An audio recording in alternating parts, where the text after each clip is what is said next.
Hello friends, कैसे हैं आप लोग। आशा करते हैं आप लोग अच्छे होंगे। तो राजस्थान एपीओ के माइनर एक्ट में एससी एसटी एक्ट मैंने पढ़ा दिया था, आर्म्स एक्ट पढ़ा दिया था, और आज किसकी बारी है, जेजे एक्ट की। ठीक है, तो 2 एक्ट आपके मैंने कंप्लीट कर चुके हैं। आज तीसरे एक्ट की बारी। ये एक्ट थोड़ा लंबा है तो थोड़ा पेशेंस रख के पढ़िएगा। ठीक है, इसमें डिफिनीसन क्लास भी थोड़ी ज़्यादा है, 61 डिफिनीसन है जेजे एक्ट में। तो थोड़ा पेशेंस रख के, जब दिमाग नहीं काम करेगा, मैं पहले ही बता दे रहा हूँ, तो वीडियो ये नहीं है कि मुझे लगातार आप देखते रहना, वीडियो बंद करके थोड़ी देर रुकने के बाद फिर आप देख लेना। इसके प्रॉपर नोट्स आप बनाते चलना। शुरू में ही बता दे रहा हूँ, मैंने बहुत ही कंसाइज फॉर्म में, बहुत ही छोटे कंसाइज फॉर्म में करके इसको फिर मैंने नोट्स बनाया। इसको बनाने में मुझे 3 दिन से, देखो वीडियो मैंने अपलोड ही नहीं की, 3 दिन लग गए मुझे बनाने में, खुद को बनाने में 3 दिन लग गए। तो आशा करता हूँ कि आप लोग ये चीज़ों को ध्यान रखेंगे।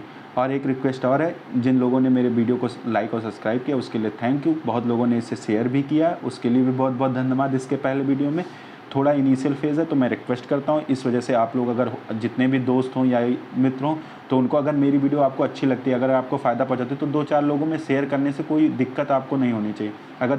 अगर एक आदमी 10-10, 8-8, 10-10 लोगों को कर देगा तो मेरे सब्सक्राइबर बढ़ जाए। अभी इनिशियल फेज़ है तो रिक्वेस्ट कर रहा हूँ, नहीं तो रिक्वेस्ट करने की कोई बात नहीं। तो हो सकेगा, अगर आपको इतना लगता हो कि मैंने मेहनत किया इस वीडियो को देखने के बाद, तो आप इसको लाइक और सब्सक्राइब थोड़ा करवा दीजिएगा। ठीक है, ओके, थैंक यू। चलिए आज शुरू करते हैं हम अपना जेजे एक्ट। जेजे एक्ट क्या है, सबसे पहले इसका इतिहास पढ़ते हैं। जेजे एक्ट का इतिहास क्या है, तो याद रखना जेजे एक्ट कैसे बना। जेजे एक्ट इसलिए बना कि 11 दिसंबर 1992 को यूएनओ में क्या एक अभिसमय हुआ। यूएनओ में क्या हुआ, एक अभिसमय हुआ। उस अभिसमय में क्या कहा गया कि जितने भी यूएनओ के सदस्य हैं उनको अपने देश में जो बच्चे अपराध करते हैं उनके लिए क्या बनाना चाहिए, एक एक्ट बनाना चाहिए, जिससे कि वो अपने समाज में अच्छे तरीके से जीवन यापन कर सकें। तो फिर उसी के 92 में अधिवेशन हुआ। 8 साल बाद जेजे एक्ट 2000 भारत की संसद ने पास किया। अब ये जेजे एक्ट चल रहा था। 2013 में जब निर्भया कांड होता है, उस निर्भया कांड के बाद जो उसका मेन एक्यूज्ड होता है उसको इस आधार पे छोड़ दिया जाता है कि वो माइनर था, मेजर नहीं हुआ था, वो माइनर था, और सबसे ज़्यादा हीनियस क्राइम उसी ने किया था। इस वजह से फिर इस जेजे एक्ट को बदलने की मांग आई। अब क्या हुआ, एक तो ये था कि या तो उस जेजे एक्ट में ही संशोधन कर दिया जाता, जो 2000 का एक्ट था उसी में संशोधन कर दिया जाता, या उस एक्ट में क्या हुआ, उस एक्ट को पूरी तरीके से बदल दिया जाए। तो 2015 में गवर्नमेंट ने क्या किया, उस एक्ट को ही पूरी तरीके से बदल दिया और न्यू जेजे एक्ट, इसी वजह से मैंने यहाँ न्यू लिख दिया, हर शब्द का मतलब है फिर उसने क्या किया, 2015 में नया एक्ट लेके आया। ठीक है, तो इतना इतिहास बहुत है। ठीक है, अब उसके बाद आइए पढ़ते हैं कि हमारे संविधान में बालकों के लिए कहाँ कहाँ क्या क्या चीज़ें दी गई हैं। ये मैं थोड़ा ऐड कर दिया हूँ। अगर मैं ये पूरे आर्टिकल को डिटेल में बताऊंगा बहुत लंबी वीडियो हो जाएगी, क्योंकि अभी बहुत सी चीज़ें बतानी, तो मैं आर्टिकल नोट कर दिया हूँ, आप बेरा एक्ट उठा के देख लीजिएगा। 15(3) में महिलाओं और बच्चों के लिए जो विशेष उपबंध बनाए जाते हैं वो सब दिया है। आर्टिकल 21 में शिक्षा वाला, article 45, 51(a)(k), article 24, article 39(f), article 47। तो इन सब आर्टिकलों को देख लेना। जब आप भी कभी भी दिमाग में ये पढ़ना एक्ट को, तो इसको इतने आर्टिकल को ध्यान में रख लेना। अब आ जाओ आप प्रस्तावना। किसी भी एक्ट को पढ़ने से पहले उसकी प्रस्तावना पढ़नी चाहिए। प्रस्तावना पढ़ना बहुत जरूरी, क्यों उस एक्ट का निर्माण किया गया है वो पहले हमको जानना है। कानून का उल्लंघन करने वाले बालकों को क्या देना, संरक्षण देना। जिन्होंने क्या, ऐसा जो अभी मेजर नहीं हुए, अभी वो क्या है, माइनर हैं, माइनर, उन्होंने कोई अपराध किया तो उनको कैसे सुरक्षित रखा जाएगा वो यह एक्ट बताता है। जो माइनर बच्चे हैं अगर उन्होंने अपराध किया उनको कैसे सुरक्षित रखा जाएगा वह यह एक्ट बताता है। और क्या बताता, अगर उनसे संबंधित कोई विधि हो तो उसको क्या करना, समेकन कर लेना और उसको क्या कर देना, उसमें संशोधन कर देना। अगर इस उनके खिलाफ कोई संरक्षण से कोई वो हो तो उसमें क्या, समेकन और संशोधन कर देना। और क्या करना, जिन बच्चों ने क्या किया, विधि का उल्लंघन किया, उनके क्या, बेस्ट इंटरेस्ट में उनके काम करना होगा। ये एक्ट बताता है कि उनके बेस्ट इंटरेस्ट में आपको, सर्वोत्तम हित में आपको काम करना होगा। और क्या बताता है, जो उनके, अब मान लो उनका मामला चल रहा हो, न्यायालय में, बाल न्यायालय जो होता है उसमें उनका मामला चल रहा, तो उनका निपटारा भी क्या होना चाहिए, उनके सर्वोत्तम हित को ध्यान में रखकर कि उनका आगे का भी जीवन, अभी तो वो माइनर है, उनका आगे पूरा जीवन पड़ा हुआ है, तो ये दिमाग में कोर्ट को रखना पड़ेगा। क्या होगा देखो, दे दिया अगले में, अप्रोच चाइल्ड फ्रेंडली होना चाहिए। जो कोर्ट का, जो उस बाल न्यायालय का अप्रोच कैसा होना चाहिए, चाइल्ड फ्रेंडली होना चाहिए, मित्रवत व्यवहार होना चाहिए उस बच्चे के साथ जिसने अपराध किया, उस तरीके से उस मामले को निपटाया जाना चाहिए। और क्या होना चाहिए, उस बच्चे का जिसने अपराध किया, जिसके ऊपर इल्जाम है कि उसने अपराध किया, उसका क्या किया जाना चाहिए, प्रॉपर केयर करना चाहिए, समुचित देखरेख करना चाहिए। बच्चे को ये नहीं, दंड नहीं दे सकते क्योंकि अभी उसकी पूरी लाइफ, अभी वो समझदार नहीं हुआ, तो उसको क्या, उसको देखरेख, प्रॉपर केयर करना चाहिए, उसको क्या, प्रोटेक्शन देना चाहिए, उसको सुरक्षा देना चाहिए। और क्या देना चाहिए, उसके विकास को ध्यान में, कि वो कैसे डेवलप, उसका ग्रोथ कैसे हो सके, ये ध्यान में रखना चाहिए। उसको उपचार, कि वो इन अफेंसों से कैसे बाहर आए, उसके लिए कुछ रेमेडी की व्यवस्था की जानी चाहिए। सोशल इंटीग्रेशन, मतलब उसको समाज में कैसे पुनः लाया जाए, कैसे मिलाया जाए, कैसे वो समाज में और लोगों की तरह, मतलब उसके ऊपर कोई ऐसा प्रेशर ना कि मैंने अपराध किया, वो भी समाज में एक संभ्रांत नागरिक के रूप में अपना जीवन व्यतीत कर सके, ये भी। फिर उसके बाद क्या किया जा सकता है, रिहेबिलिटेशन, पुनर्वास। अगर उसको क्या बोलते हैं, उसने अपराध किया है, अगर उसको सजा, तो उसको पुनर्वास की उसकी व्यवस्था की जाएगी। कैसे किया जाएगा, संस्थाओं और निकायों का निर्माण करके। कैसे किया जाएगा, संस्थाओं और निकायों का क्या करके, निर्माण करके उसका क्या करते हैं, रिहेबिलिटेशन किया जाएगा। अब आ जाओ, ये आपका हो गया प्रस्तावना। अब आ जाओ आपका फिर क्या है, जेजे एक्ट 2015 का। अब इसमें क्या क्या चीज़ें हैं, इसमें कितने 15 है, 10 चैप्टर हैं, ठीक है, 10 चैप्टर हैं। जेजे 10, जेजे कितने हैं, 10 चैप्टर हैं, ठीक है। एक्ट नंबर 2 है 2016 में, दूसरे नंबर का ये एक्ट है, 2016 में का ये दूसरे नंबर का एक्ट है। और 2015 का जो जेजे एक्ट है उसमें कुल कितनी टोटल सेक्शन है, 112। तो 10 धाराएं, 10 चैप्टर, 112 सेक्शन, ठीक है, 10 चैप्टर, 112 सेक्शन हो जाएंगे। फिर आ जाओ नेक्स्ट आप आ जाओ, चैप्टर पढ़ते हैं, ठीक है। अब पहला चैप्टर प्रारंभिक है, ये तो प्रिलिमिनरी हर कोई जानता है कि कितने सेक्शन 1 एंड सेक्शन 2 में है। अब देखो धारा 1 में क्या बताता है, इसका नाम क्या होगा, इस संक्षिप्त नाम क्या होगा, इसको जेजे एक्ट कह सकते हैं 2015, जुवेनाइल जस्टिस एक्ट 2015 कह सकते हैं। सबसे पहले इसमें एक चीज़ याद रखना, जो मैं पहले भूल गया था लिखना, ये एक में नहीं बताया, लेकिन मैं यही बता दे रहा हूँ। 31 दिसंबर 2015 को ये क्या हुआ, एक्ट संसद से पास हुआ, यानी कि 2015 के सबसे आखिरी दिन में ये एक्ट पास हुआ। ये याद रखना, सबसे आखिरी दिन में पास हुआ और 15 दिन बाद इसे लागू कर दिया गया, यानी कि 15 जनवरी 2016 में इसे लागू कर दिया। 15 के आखिरी दिन में इसे क्या बोलते हैं, संसद ने पास किया और उसके 15 दिन बाद यानी कि 2016 के 15वें दिन इसे क्या किया गया, लागू किया गया। ये याद रख लेना, ठीक है। और इसमें क्या किया गया, इसका क्या, विधि का उल्लंघन करने वाले बालकों से संबंधित प्रत्येक मामले में यह अधिनियम। तो ये भी बताया गया इसमें क्लाज 1 में ही कि अगर कोई बच्चा जो विधि का उल्लंघन करता है, जो क्या बोलते हैं माइनर है, जो क्या है, जो माइनर है, तो उसको क्या, उस पे ये अधिनियम लागू होगा। अब आ जाओ डिफिनीशन क्लास, बड़ी पेशेंस रख के पढ़ना। 61 है, मैं पहले ही बता दे रहा हूँ, नहीं मन लगेगा तो वीडियो बंद कर देना, फिर उसके बाद में देख लेना। मैंने बहुत ही कंसाइज फॉर्म में करके लेके आया हूँ, तो उसको ध्यान से देखना, ठीक है, डिटेल में। मैं पहले ही बता दे रहा हूँ, नुकसान ना हो, फर्जी का 1 घंटे 1.5 घंटे बैठ के देख लो तो नुकसान मैं नहीं चाहता हूँ, जितना पढ़ो उतना आपको आ जाए, ठीक है। तो आ जाओ, अब देखते हैं सेक्शन 2। सेक्शन 2 क्या है, वैसे तो डिफिनीशन क्लाज है। टोटल कितनी डिफिनीशन है, 61 डिफिनीशन है, ये याद कर लेना। इसमें टोटल कितने, 61 है। अब 2 के, अब मैं हर जगह 2 नहीं बोलूँगा, 2 का सब क्लास जहाँ 1 2 3, तो समझ लेना 2 का सब क्लास 1 है, 2 का सब क्लास 2 है, ठीक है। परित्यक्त बालक, अबेंडेड चाइल्ड, मैं इंग्लिश भी लेके आया हूँ। मैं ये गुजारिश करूंगा कि आप लोग इंग्लिश भी पढ़ो, क्योंकि ये अल्फ़ाबेटिकल डिक्शनरी जो है, डिक्शनरी के आधार पे परिभाषाएं दी हैं। तो अगर ए अल्फ़ाबेट से चीज़ें शुरू होंगी तो वो एक आप अगर मान लो डिफिनीशन नहीं भी याद रहता तो या तो 1 में होगा ये, या तो 2 में होगा, या 3 में होगा, ऐसे बी में, ऐसे सी में। तो ये अल्फ़ाबेटिकल है, इस वजह से थोड़ा ए की चीज़ें यहाँ हो जाएंगी, ओ की चीज़ें 40 के आसपास होंगी। ऐसे करके आप तैयार कर लेना डिफिनीशन, किसी तरीके से आप तैयार, लेकिन तैयार जरूर कर लेना, ठीक है। तो इसमें क्या दिया गया 2 के सब क्लास 1 में, क्या परित्यक्त बालक, एबेंडेड चाइल्ड किसे कहते हैं, माता या पिता या अभिभावक ने बिना उचित कारण के उसे क्या किया हो, छोड़ दिया हो। जाओ तुम मेरे बच्चे नहीं हो, उसे ऐसे कहीं छोड़ दिया। परित्यक्त बालक एक आप पढ़ोगे 317 में, आईपीसी की धारा 317 में भी पढ़ोगे, नए वाले में शायद 93 या 94 में बीएनएस में आया है, 93 या 94 में, वहां भी परित्यक्त बालक को क्या कहते हैं, छोड़ दिया जाता है, ठीक है। 317 में देख लेना, लेकिन अब बहुत कोरिलेट करूंगा, बहुत लंबी वीडियो हो जाएगी।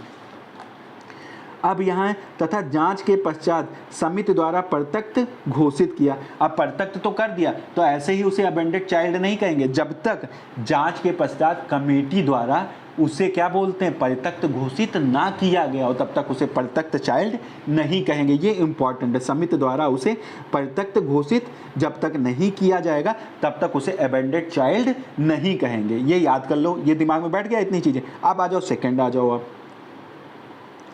देखो जो चीज़ें मैं इसमें सारी डिफिनीशन नहीं, लेकिन मैं पढ़ाऊंगा सारी, लेकिन इसमें जो इंपॉर्टेंट है, जैसे परित्यक्त वाला इंपॉर्टेंट, तो मैं इसको इंपॉर्टेंट बता दूंगा, जो इंपॉर्टेंट होगा वो बता दूंगा, बाकी पढ़ाऊंगा मैं सारा। नेक्स्ट आ जाओ। नेक्स्ट क्या कहता है, दत्तक ग्रहण, एडॉप्शन किसे कहते हैं। अब एडॉप्शन कहाँ पे है, देखो ए से ए भी शुरू हो रहा है, तो ए में क्या है 2-1 में क्या पढ़े, अबेंडेड चाइल्ड पढ़े, फिर 2 के सब क्लास 2 में, तो ए बी अबेंडेड, जैसे डिक्शनरी खोलते हैं ना ए बी, अब ए डी आ जाएगा, एडॉप्शन ए डी आ जाएगा। देखो आगे क्या ए डी लिखा है एडॉप्शन, इसी वजह से मैंने इंग्लिश हर जगह लिख दी।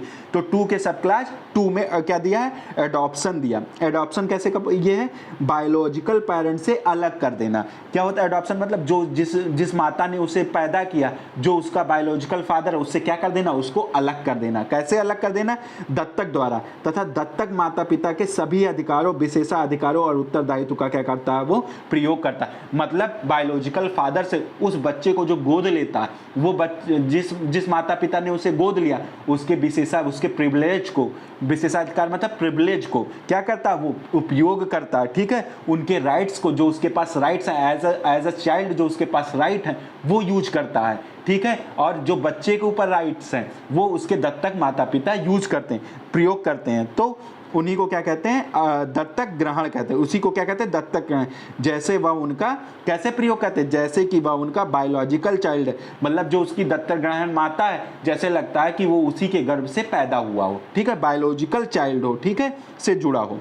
तो ये हो गया 2। नेक्स्ट आ जाओ, क्या कहता है, दत्तक ग्रहण विनिमय, रेगुलेशन, एडॉप्शन। देखो एडॉप्शन अब आ गया, रेगुलेशन जुड़ गया आखिरी में, तो 3 में एडॉप्शन रेगुलेशन कहाँ पे आ जाएगा, 2 के सब क्लास 3 में अबेंडेड हो गया, एडॉप्शन हो गया, एडॉप्शन रेगुलेशन हो गया, 2 के सब क्लास 3 में हो गया। अथॉरिटी द्वारा फ्रेम किए गए विनिमय, क्या है, अथॉरिटी द्वारा क्या फ्रेम, मतलब बनाए गए, जो अथॉरिटी ने, जो समिति ने क्या बनाया, जो प्राधिकरण ने के द्वारा जो फ्रेम किया गया है, उसी को क्या कहते हैं, विनिमय कहते हैं। फिर उसके बाद क्या किया, जिसको केंद्र सरकार ने नोटिफाई किया हो, सेंट्रल गवर्नमेंट ने जिसे क्या नोटिफाइड कर दिया हो। नोटिफिकेशन का संबंध किससे, जो केंद्र सरकार ने नोटिफिकेशन जारी किया उसका संबंध किससे होने चाहिए, उसका संबंध एडॉप्शन से होना चाहिए। तो उसी को क्या कहते हैं, एडॉप्शन रेगुलेशन कहते हैं। एडॉप्शन रेगुलेशन किसे कहते हैं, अथॉरिटी ने उसे फ्रेम किया हो, केंद्र सरकार ने उसे नोटिफाई किया हो, वो नोटिफिकेशन दत्तक ग्रहण से संबंधित होना चाहिए, उसी को ही दत्तक ग्रहण विनिमय कहते हैं, ठीक है। अब आ जाओ नेक्स्ट।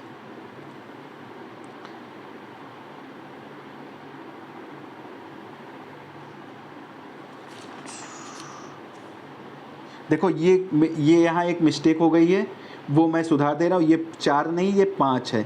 4 जो है वो क्या हुआ है, 2002 के सब क्लास को ओमिटेड कर दिया गया। एक्ट नंबर 3 आप 2021 के 1/9/2021, इसमें प्रशासक को परिभाषित किया गया था। किसको? एडमिनिस्ट्रेशन को परिभाषित किया, एडमिनिस्ट्रेटर को परिभाषित, प्रशासक को। इसको कितना? 1/9/2022 में, तो इसको भी नोट कर लेना, रिपील कर दिया गया। तो 2 के सब क्लास 5 आ जाएगा। ठीक है, प्रशासक को, एडमिनिस्ट्रेटर को क्या। अब आ जाओ आफ्टर क्या, देखो ए से शुरू हो रहा था, तो शुरू में ए की सारी चीजें, इसी वजह से मैं कह रहा हूं अंग्रेजी में डिफिनीशन, प्लीज रिक्वेस्ट कर रहा हूं अंग्रेजी में डिफिनीशन जरूर याद कर लेना। अब आ जाओ 2 के सब क्लास 5 में क्या गया? पश्चातवर्ती देखरेख, आफ्टर केयर। आफ्टर केयर कहाँ दिया? 18 से 21 वर्ष के बालक। कहाँ दिया? 18 से 21 वर्ष का बालक। तो जो अब आफ्टर केयर कौन होता है? जो 18 पूरा कर लिया हो, यानी कि माइनर से मेजर हो गया हो, और क्या हो, अभी 21 साल उसने पूरा ना किया हो, तो समाज की मुख्य धारा में जोड़ने के लिए कि उसको समाज, अभी तो भाई वो तुरंत ही मेजर हुआ है, तो अब उसके लिए क्या करना? उसके लिए भी तो कुछ करना पड़ेगा, तुरंत थोड़ी। अब एक एज आपने निर्धारित कर दी किसी बालक की, लेकिन वो 17 से 18, 18 से 19 में पहुंचता तो तुरंत वो मेजर नहीं हो जाता। हाँ, एज के हिसाब से हो जाता, लेकिन उसके दिमाग के हिसाब से अभी भी उसको कुछ प्रोटेक्शन की आवश्यकता। इस वजह से उसे क्या कहते हैं? पश्चातवर्ती, मतलब मेजर होने के बाद भी उसकी देखरेख करनी चाहिए। अब कैसे करनी चाहिए? तथा उसे संस्थागत देखरेख को त्याग दिया, मतलब उसको क्या, उसने संस्थागत देखरेख को त्याग कर दिया गया। तो अब उसके लिए क्या करना चाहिए? वित्तीय सहायता उसको। अभी 18 साल में वो कहाँ बेचारे के पास पैसा होगा, तो अगर वो अपनी लाइफ को आगे बढ़ाना चाहता है तो उसको क्या, उसको थोड़ी वित्तीय सहायता आप दे दो। और क्या कर दो? अन्य सहायता, अन्य कोई सहायता अगर आपके मन में लगता है कि इसको पढ़ने के लिए भेज दिया जाए, इसको पुनर्वास व्यवस्थित कर दिया जाए, इसको किसी समाज में कुछ किसी संस्था या किसी जगह काम करने के लिए रख दिया जाए, या इसको और कोई इसका खेलने में रुचि हो या किसी चीज़ में हो, तो उसको वहाँ भी रखा जाता है। प्रदान करने के लिए उपबंध अभिप्रेत है। तो ये हो जाएगा 2 के सब क्लास 5 में। अब आ जाओ नेक्स्ट, आ जाओ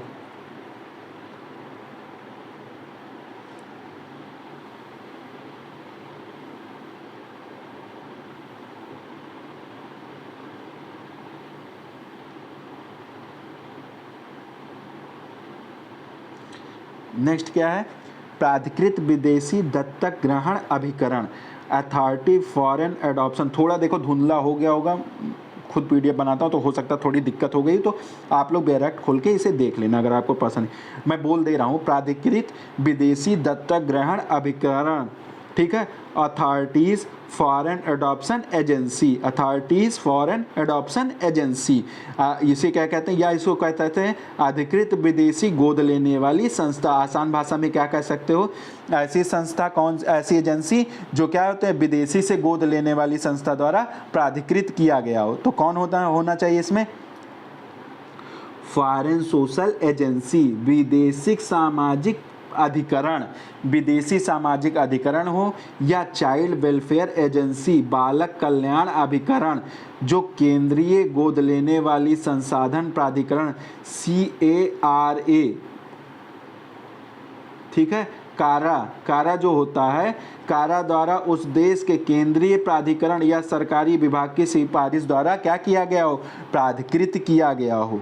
कारा द्वारा उसे क्या किया गया हो? इनको विदेशी सामाजिक अभिकरण या बालक कल्याण अभिकरण को क्या किया गया हो? कारा द्वारा प्राधिकृत किया गया हो, और क्या कहा गया हो कि उनको अधिकार दिया गया कि वो एडॉप्शन के मामले में फैसला ले सकते हैं। अब इसका कार्य क्या है? NRI, नॉन रेजिडेंशियल इंडियन, अभी आगे पढ़ोगे, ऐसे व्यक्ति जो 1 वर्ष से ज़्यादा अवधि तक विदेश में रह लिए, उन्हें क्या कहते हैं? NRI। अभी मैं आगे डिफिनीशन पढ़ाऊंगा, ठीक है, तो वहाँ पढ़ लेना। OCI, ये भी सब पढ़ाऊंगा। इसका शॉर्ट फॉर्म सबका याद कर लेना। मैं प्लीज़ बार बार रिक्वेस्ट कर रहा हूँ कि ये एक्ट बहुत डिफिकल्ट है हिंदी में पढ़ने में, तो इसको अंग्रेजी के साथ थोड़ा थोड़ा कोरिलेट करके पढ़ना। भारतीय मूल के कर्तव्य व्यक्तियों को PIO, जिन्हें क्या कहते हैं? भारतीय मूल के व्यक्तियों को क्या कहते हैं? PIO, विदेशी संभावित गोद लेने वाले माता पिता की ओर से भारत से बच्चे को गोद लेने के लिए आवेदन प्रायोजित करती है। अब आ जाओ नेक्स्ट, 2.7 में भी क्या है? अथॉरिटी दिया है। देखो अभी A से ही सारी चीज़ें चल रही। सेंट्रल एडॉप्शन रिसोर्स अथॉरिटी, इसे क्या कहते हैं? CA कारा कहते हैं, इसे याद कर लो। ऐसे शॉर्ट फॉर्म बना के कारा, कारा क्या है, ऐसे जो कारा है इसे कारा से क्या अभिप्रेत है, कारा को ही क्या कहते हैं, अथॉरिटी, प्राधिकरण, कारा को ही प्राधिकरण कहते हैं जिसका गठन धारा 68 के अनुसार हुआ। कारा ऐसा कारा जिसका गठन धारा 68 के अनुसार हुआ हो, ठीक है, उसी को क्या कहते हैं, अथॉरिटी कहते हैं, कारा, ठीक है। ऐसे याद कर लो, कुछ भी कारा जिसको धारा 68 के अनुसार गठन किया गया है उसी को क्या कहते हैं, अथॉरिटी कहते हैं। अब नेक्स्ट आ जाओ, देखो अब यहाँ 8 से B शुरू, बेगिंग शुरू, तो 1 से 2 के 1 से लेके 7 में A अल्फ़ाबेट से जितनी भी डिफिनीशन शुरू होती है इन्हीं के बीच में होगा। ऐसे करके देखो, दिमाग लगाओ, 1 से 7 तक के बीच में A अल्फ़ाबेट से जितनी डिफिनीशन शुरू होगी वो 1 से 7 में, तो ऑप्शन में ढूंढना 2 के सब क्लास 1 में A वाली, या 2 में, या 3 में, या 4 में, या 5 में, या 6 में, या 7 में, इसी में A वाली डिफिनीशन आएगी। अब 8 से क्या B वाली डिफिनीशन शुरू हो जाएगी। जैसे 8 आएगा 2 8 से B वाली डिफिनीशन, B अल्फ़ाबेट से जो डिफिनीशन शुरू होती है वो शुरू हो जाएगी। तो ये हो जाएगा बेगिंग, भीख मांगना। क्या हो जाएगा, 2 8 में बेगिंग, भीख मांगना। तो क्या होगा, बेगिंग मतलब किसी सार्वजनिक स्थान पर या किसी निजी परिसर में प्रवेश कर किसी भी बहाने से भिक्षा मांगना या प्राप्त करना। तो इसमें कोई बहुत बड़ी बात नहीं है, आप समझ जाओगे। किसी भी घाव, चोट या विकृत या बीमारी को दिखाना या प्रदर्शित करना, चाहे वह स्वयं का हो या किसी अन्य व्यक्ति का हो या किसी जानवर का हो, या भिक्षा प्राप्त करने या मांगने के उद्देश्य। तो इसमें कोई बहुत बड़ी बात नहीं है, आप पढ़ के भी समझ जाओगे। नेक्स्ट आ जाओ, बेगिंग 2 8 में आ गया। अब आ जाओ, बेस्ट इंटरेस्ट 2 9 में आ गया। बच्चों का सर्वोत्तम हित कहाँ आ गया, ये 2 9 ए भी B से शुरू हुआ, तो 8 में बेगिंग, और फिर उसके बाद बेस्ट इंटरेस्ट ऑफ चाइल्ड कहाँ, 2 9 में। अब ये क्या, बच्चों से संबंधित किसी भी निर्णय का आधार यह होना चाहिए, क्या आधार होना चाहिए कि मौलिक अधिकार हो, आवश्यकताओं की पूर्ति हो और उनकी पहचान सामाजिक कल्याण और शारीरिक, भावात्मक और बौद्धिक विकास को सुनिश्चित करे। जैसे अब आप जज के रूप में बैठे हो, बालक के प्रति कोई आदेश दे रहे हो, तो क्या करना, सबसे पहले उनके मौलिक अधिकारों को ध्यान में रखना होगा, ठीक है, वो कि उनकी किस चीज़ की आवश्यकताएं हैं उनको ध्यान में रखना होगा। उनकी पहचान, ऐसा हो समाज में अगर उन्होंने अपराध किया, समाज में उनकी पहचान को उजागर मत होने देना कि जिससे वो समाज में भेदभाव या अपना बहुत कुठाराघात हो जाए उनके ऊपर। वो समाज में अपने को, अभी उसका पूरा लाइफ पड़ा हुआ है ना, अगर उसको शुरू में ही अपराधी टाइप का ट्रीट करने लगो तो पूरा जीवन वो अपराधी होगा। तो इसी वजह से उसकी पहचान छुपाई जाए। जैसे निर्भया कांड में उसका क्या, उसकी पहचान छुपा दी गई थी, उसकी पहचान छुपा के उसको किसी दूसरे स्टेट में भेज दिया गया, वहाँ उसको चाय की दुकान खोलने के लिए कह दिया गया, वो वहाँ पे चाय की दुकान खोलकर अपना जीवन यापन करने, किसी को नहीं पता कि वो कहाँ है, ठीक है, उसकी पहचान को छुपा लेना। सामाजिक कल्याण और शारीरिक या भावात्मक और बौद्धिक विकास सुनिश्चित करना। सामाजिक कल्याण मतलब उसका समाज में क्या बोल सके, समाज में उसकी सही स्थिति स्थापित हो सके, उसका शारीरिक विकास हो सके, उसका अगर मेंटल कोई चीज़ें दिक्कत परेशानी हो तो उसको दूर किया जाए, उसको ऐसा माहौल दिया जाए, ठीक है। भावात्मक, उसका कुछ भावात्मक, अगर मान लो उसके गार्जियन नहीं है तो उसको ऐसे ट्रीट किया जाए कि जैसा स्टेट ही उसकी गार्जियन हो, इस टाइप की चीज़ें उसके साथ करो। और उसका क्या बौद्धिक विकास, वो जिस चीज़ में भी आगे जाना चाहता उसका क्या गवर्नमेंट हेल्प करे, कोई संस्थान है वो हेल्प करे, ठीक है। तो ये हो जाएगा 2 9 में बेस्ट इंटरेस्ट ऑफ चाइल्ड हो जाएगा। नेक्स्ट आ जाओ, नेक्स्ट क्या है, बोर्ड आ जाओ। अब बोर्ड आ जाओ, बोर्ड कहाँ है, जुवेनाइल जस्टिस बोर्ड। अब ये देखो, ये इंपॉर्टेंट, मोस्ट इंपॉर्टेंट है। बोर्ड जे बोर्ड कहाँ दिया है, 2 के सब क्लास 10 में। JJB कहाँ दिया है, इसका गठन किसके, धारा 4 के अंतर्गत होता है, ये याद कर लेना। जुवेनाइल जस्टिस बोर्ड का गठन धारा 4 के तहत होता है। तो अब देखो, इतनी चीज़ें आपकी B यहाँ पे समाप्त हो गया। तो 1 से ऐसे एक चार्ट, अब मैं पूरा नहीं बताता, बहुत बताऊंगा बहुत देर हो जाएगा, तो एक चीज़ मैं ऐसे उदाहरण बता दूँ, ये A ऐसे लिख लेना, फिर 8 से लेके 10 तक में B से जो डिफिनीशन शुरू होती है वो आती है। तो ऐसे आप 8 से 10 तक B की डिफिनीशन हो गई। अब 11 से C की डिफिनीशन के सेंट्रल अथॉरिटी शुरू हो जाती है, केंद्रीय प्राधिकरण। 2 11 में क्या, केंद्रीय प्राधिकरण शुरू हो जाता है। 211 में क्या होता है, सेंट्रल अथॉरिटी वह सरकारी विभाग है जिसे अंतर्देशीय इंट्रा कंट्री मतलब एक देश से दूसरे देश में क्या गोद लेने वाले बच्चों के संरक्षण और सहयोग के लिए हेग सम्मेलन 1993 के तहत मान्यता प्राप्त है। तो क्या है, सेंट्रल अथॉरिटी किसे कहते हैं, केंद्रीय प्राधिकरण किसे कहते हैं, जिसे हेग सम्मेलन 1993 में प्राधिकृत किया गया, मान्यता दिया गया हो। कैसे, हेग सम्मेलन 1993 के तहत मान्यता दिया गया हो कि आप एक देश से दूसरे देश के बच्चों को गोद एडॉप्शन के लिए जो भी प्रोविजन है आप ही के थ्रू होगा। तो उसे किसने प्राधिकृत किया गया हो, हेग सम्मेलन 1993 के तहत प्राधिकृत किया गया, उसी को क्या कहते हैं, सेंट्रल अथॉरिटी कहते हैं। नेक्स्ट आ जाओ, अब आ जाओ, ये वेरी वेरी इंपॉर्टेंट है, वेरी वेरी इंपॉर्टेंट। जितना बालक किसे कहते हैं, चाइल्ड किसे कहते हैं, तो ये कहाँ दी, सी कहाँ से है, तो 211 से 212 में चाइल्ड आ जाए, ठीक है। 211 में क्या पढ़े थे, केंद्र सेंट्रल अथॉरिटी, फिर चाइल्ड पढ़ लेना। 212 में क्या दिया, चाइल्ड दिया, 212 में चाइल्ड दिया है। इसमें 18 वर्ष की आयु जो पूरी ना किया हो उसी को क्या कहते हैं, चाइल्ड कहते हैं। अब आ जाओ, विधि का उल्लंघन करने वाला बालक, child in conflict with law, child in conflict with law, child in conflict with law 213 में दिया है, 213 में child in conflict with law कहाँ दिया है, 213 में दिया है। तो अब देखो, वह बच्चा जिसने कोई अपराध किया हो, वह बच्चा मतलब जिसने कोई अपराध किया हो और अपराध के समक्ष उसकी आयु 18 वर्ष से कम हो, तो उसी को क्या कहेंगे, child in conflict with law. वह बच्चा जिसने अपराध किया हो, अपराध के समय क्या हो, एक ऐसा बच्चा जो अपराध किया, अपराध के समय उसकी एज 18 वर्ष से कम थी, तो उसे क्या कहेंगे, child in conflict with law. तो इसके पहले ही चाइल्ड बताया, उसके पहले क्या बताया गया, सेंट्रल अथॉरिटी बताया गया, सेंट्रल अथॉरिटी चाइल्ड, ऐसे सी से जोड़ दो, सेंट्रल अथॉरिटी चाइल्ड, फिर child of conflict with law हो जाएगा 13 में, ठीक है। जो वो कैसे कहेंगे, जब अपराध करते समय वह बच्चा 18 वर्ष से कम हो और वह कोई अपराध को कर देता या किसी विधि का उल्लंघन कर देता, उसी को child in conflict with law कहते हैं। अब आ जाओ फिर 214 में क्या दिया, देख रेख और संरक्षण की आवश्यकता, देख रेख और संरक्षण की आवश्यकता, child in needed off care of and protection, child in needed off care and protection, child in needed off care and protection 214 में दिया।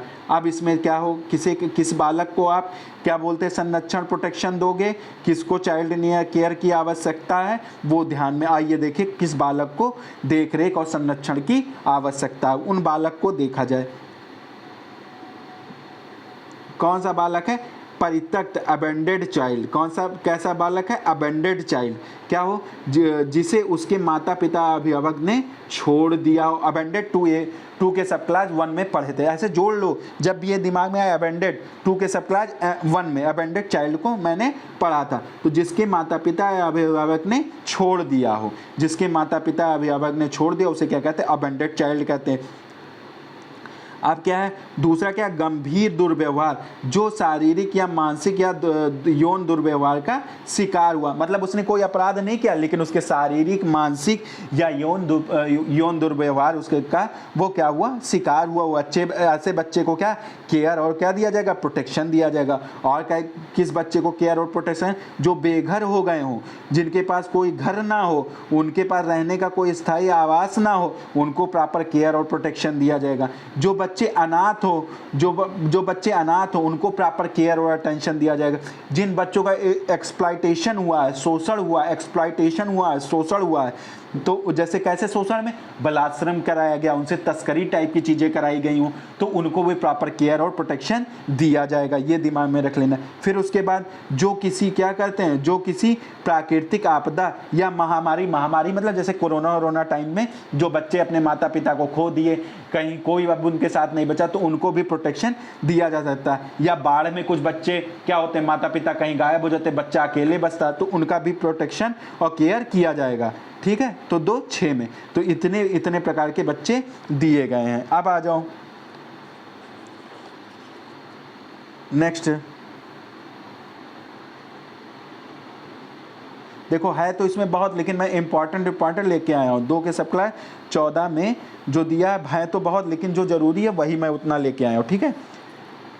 अब आ जाओ, जो किसी सशस्त्र संघर्ष, नागरिक अशांति या किसी अन्य प्रकार से हिंसा के कारण प्रभावित हुए, युद्ध या दंगे में, जैसे अब पाकिस्तान से जब बंटवारा हुआ तो कुछ लोग इधर गए कुछ उधर, उसी में माँ बाप से लोग बिछड़ गए, तो उसको भी ये एक्ट कवर करेगा। किसी दंगे में कोई नहीं बचा, केवल बच्चा ही बचा, मतलब इन सब चीज़ों का भी प्रोटेक्शन ये एक्ट करता, उनको प्रॉपर केयर और प्रोटेक्शन दिया जाएगा।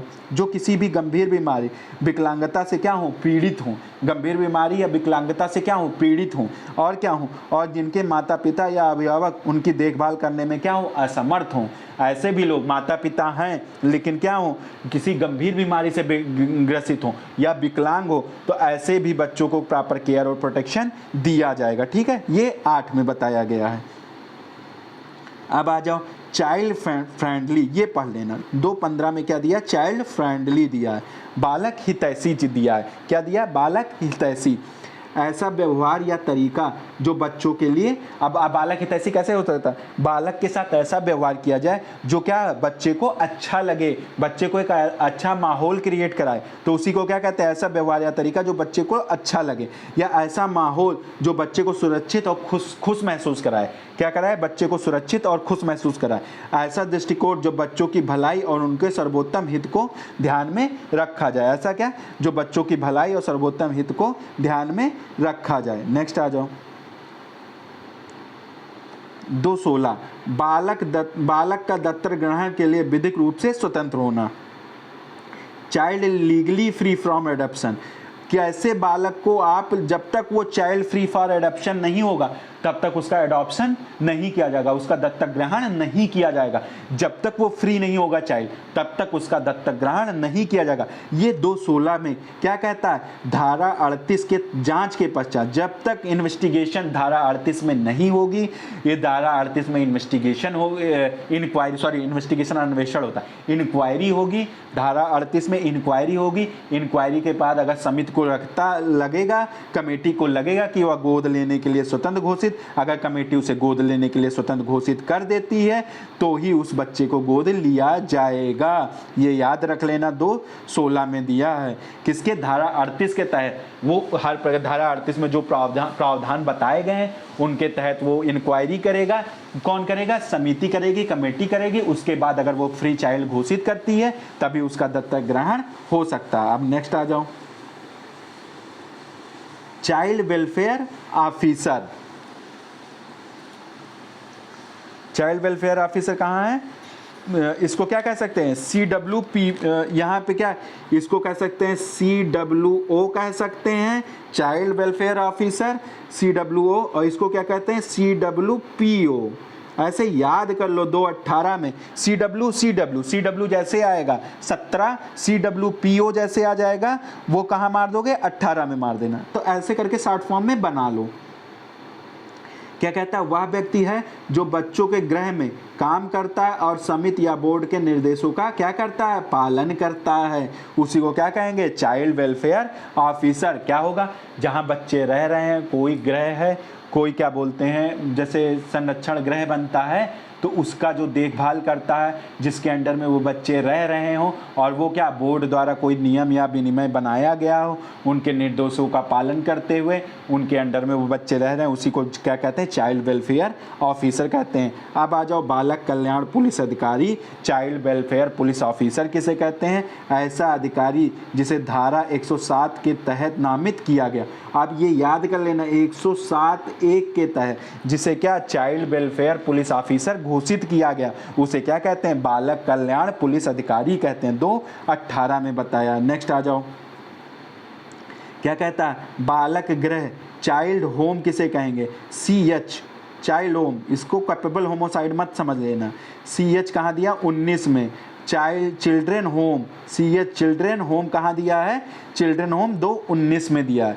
ऐसा गृह जो राज्य सरकार द्वारा किसी स्वैच्छिक या गैर सरकारी संगठन द्वारा स्थापित या संचालित किया जाता। अब इसका मतलब क्या हुआ, सरकार द्वारा खुद संचालित किया जा रहा हो या किसी स्वैच्छिक जो स्वैच्छिक सरकार द्वारा खुद या किसी गैर सरकारी संगठन को दे दिया कि आप इसका संचालित डायरेक्शन वो देखा करेगी राज्य सरकार, लेकिन वो खुद उसमें सारी चीज़ें इन्वॉल्व नहीं होगा, ठीक है। और जिसे धारा 50 के तहत क्या किया गया हो, धारा 50 के तहत पंजीकृत होना अनिवार्य है, ये याद कर लो, उसी को चाइल्ड होम कहेंगे। जो धारा 50 के तहत क्या हो, पंजीकृत हो, उसी को चाइल्ड गृह, चाइल्ड होम कहेंगे। नेक्स्ट आ जाओ।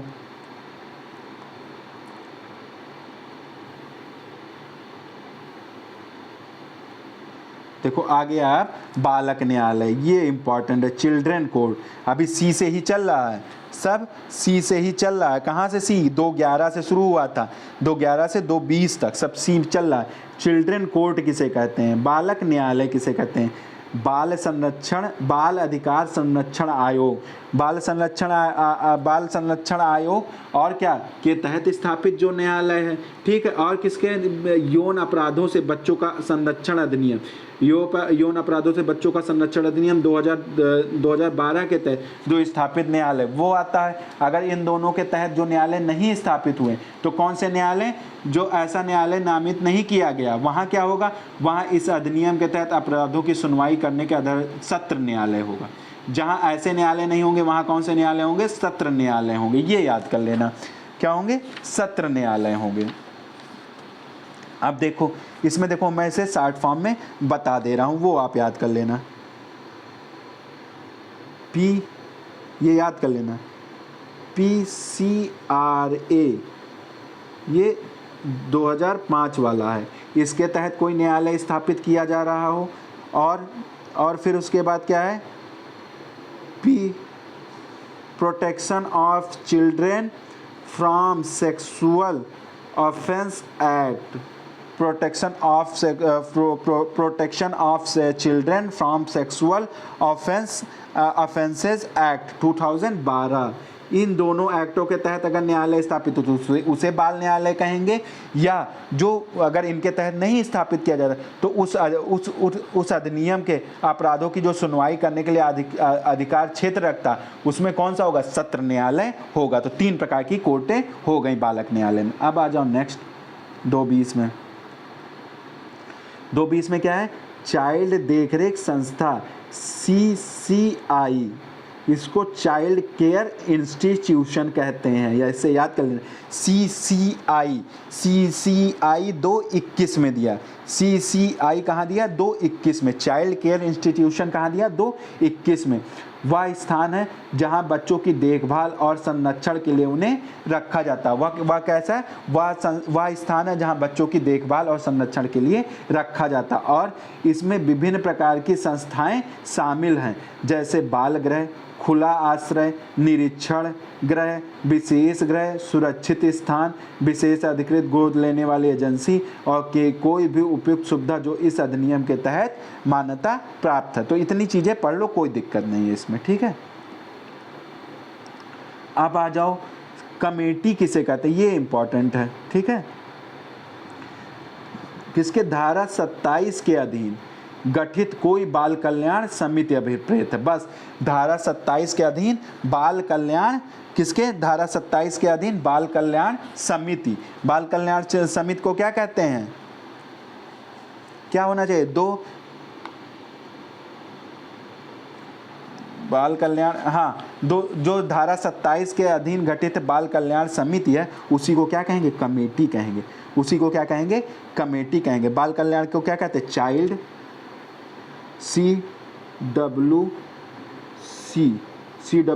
चाइल्ड वेलफेयर कमेटी, ठीक है, child welfare committee, child welfare committee, child welfare committee constitution, ठीक है, इतना कर सकते हो। चाइल्ड वेलफेयर CWC याद कर लो, चाइल्ड वेलफेयर कमेटी। धारा 27 के अंतर्गत जो चाइल्ड वेलफेयर कमेटी गठित की जाती है उसी को क्या कहते हैं, कमेटी कहते हैं, बस, ठीक है। नेक्स्ट आ जाओ। अब आ जाओ कोर्ट। अब देखो बाल कोर्ट जो पढ़े थे, बाल न्यायालय, चाइल्ड कोर्ट पढ़े थे, वो कहाँ पढ़े थे, 220 में, यहीं ऐड कर लो। और चाइल्ड कोर्ट को ऐसे रेड विथ ऐसे याद किया करो कि कोर्ट, इसके पहले कौन सा कोर्ट पढ़े थे, चाइल्ड कोर्ट पढ़े थे, तो वो कहाँ है, 220 में दिया। और केबल कोर्ट कहाँ दिया गया, 223 में, 2 के सब क्लास 23 में। तो इसमें क्या, सिविल न्यायालय, जिसे दत्तक ग्रहण या संरक्षकता का क्या हो मामले में अधिकारता प्राप्त हो। ये कोर्ट हो जाएंगी, जिला डिस्ट्रिक्ट कोर्ट हो जाएगा, फैमिली कोर्ट हो जाएगा और नगर का सिविल न्यायालय, ये न्यायालय के अंतर्गत आते हैं। अब आ जाओ 24 में क्या, कॉर्पोरल पनिशमेंट, शारीरिक दंड। 24 में कॉर्पोरल पनिशमेंट कहाँ दिया गया है, 24 में किसी भी व्यक्ति द्वारा बच्चे को शारीरिक रूप से दंडित करना है, किसी भी व्यक्ति द्वारा बच्चे को क्या शारीरिक रूप से दंडित करना, किसी भी व्यक्ति द्वारा बच्चे को शारीरिक रूप से दंडित करना ही क्या कराता है, शारीरिक दंड कराता है। इसमें जानबूझकर दर्द देना शामिल है, ठीक है, जानबूझकर कोई दर्द देता है तो भी शामिल है, चाहे वह किसी अपराध के लिए प्रतिशोध के रूप में हो, मतलब उस बच्चे ने अपराध किया हो और उसका प्रतिशोध ले रहा हो तो उसको पीड़ा दे रहा हो, या बच्चे को अनुशासित डिसिप्लिन को सुधारने हेतु के उद्देश्य, तब भी वो सब क्या माना जाएगा, इसी शारीरिक दंड माना जाएगा, उसी को क्या माना जाएगा, शारीरिक दंड। इसी वजह से अब टीचर देखो, पहले बचपनों में टीचर बहुत मारते थे, लेकिन ये धारा बच्चों को अब प्रोटेक्शन दे रही है, उनके ऊपर आप अनुशासित डिसिप्लिन के आधार पर मारपीट नहीं कर सकते हो, शारीरिक वो दंड में अब शामिल कर दिया गया है। कौन सी धारा, 2 के सब क्लास 24 में। अब आ जाओ बालबद्ध, देखो अब बालबद्ध सेवाएं, ये पढ़ते पढ़ते पागल हो जाओगे, इसी वजह से कहते हैं चिल्ड्रन सर्विस, कितना आसान है। चिल्ड्रन सर्विस कहाँ दिया गया है, 2 के सब क्लास 25 में दिया गया। वह सेवा है जो 24 घंटे उपलब्ध रहती है, क्या रहती है, 24 घंटे उपलब्ध रहती है और संकट में बच्चों को तुरंत मदद और देखभाल प्रदान करती है। संकट के समय क्या कहती है, बच्चों को तुरंत देखभाल और मदद प्रदान करती है। नेक्स्ट आ जाओ, नेक्स्ट पेज पे,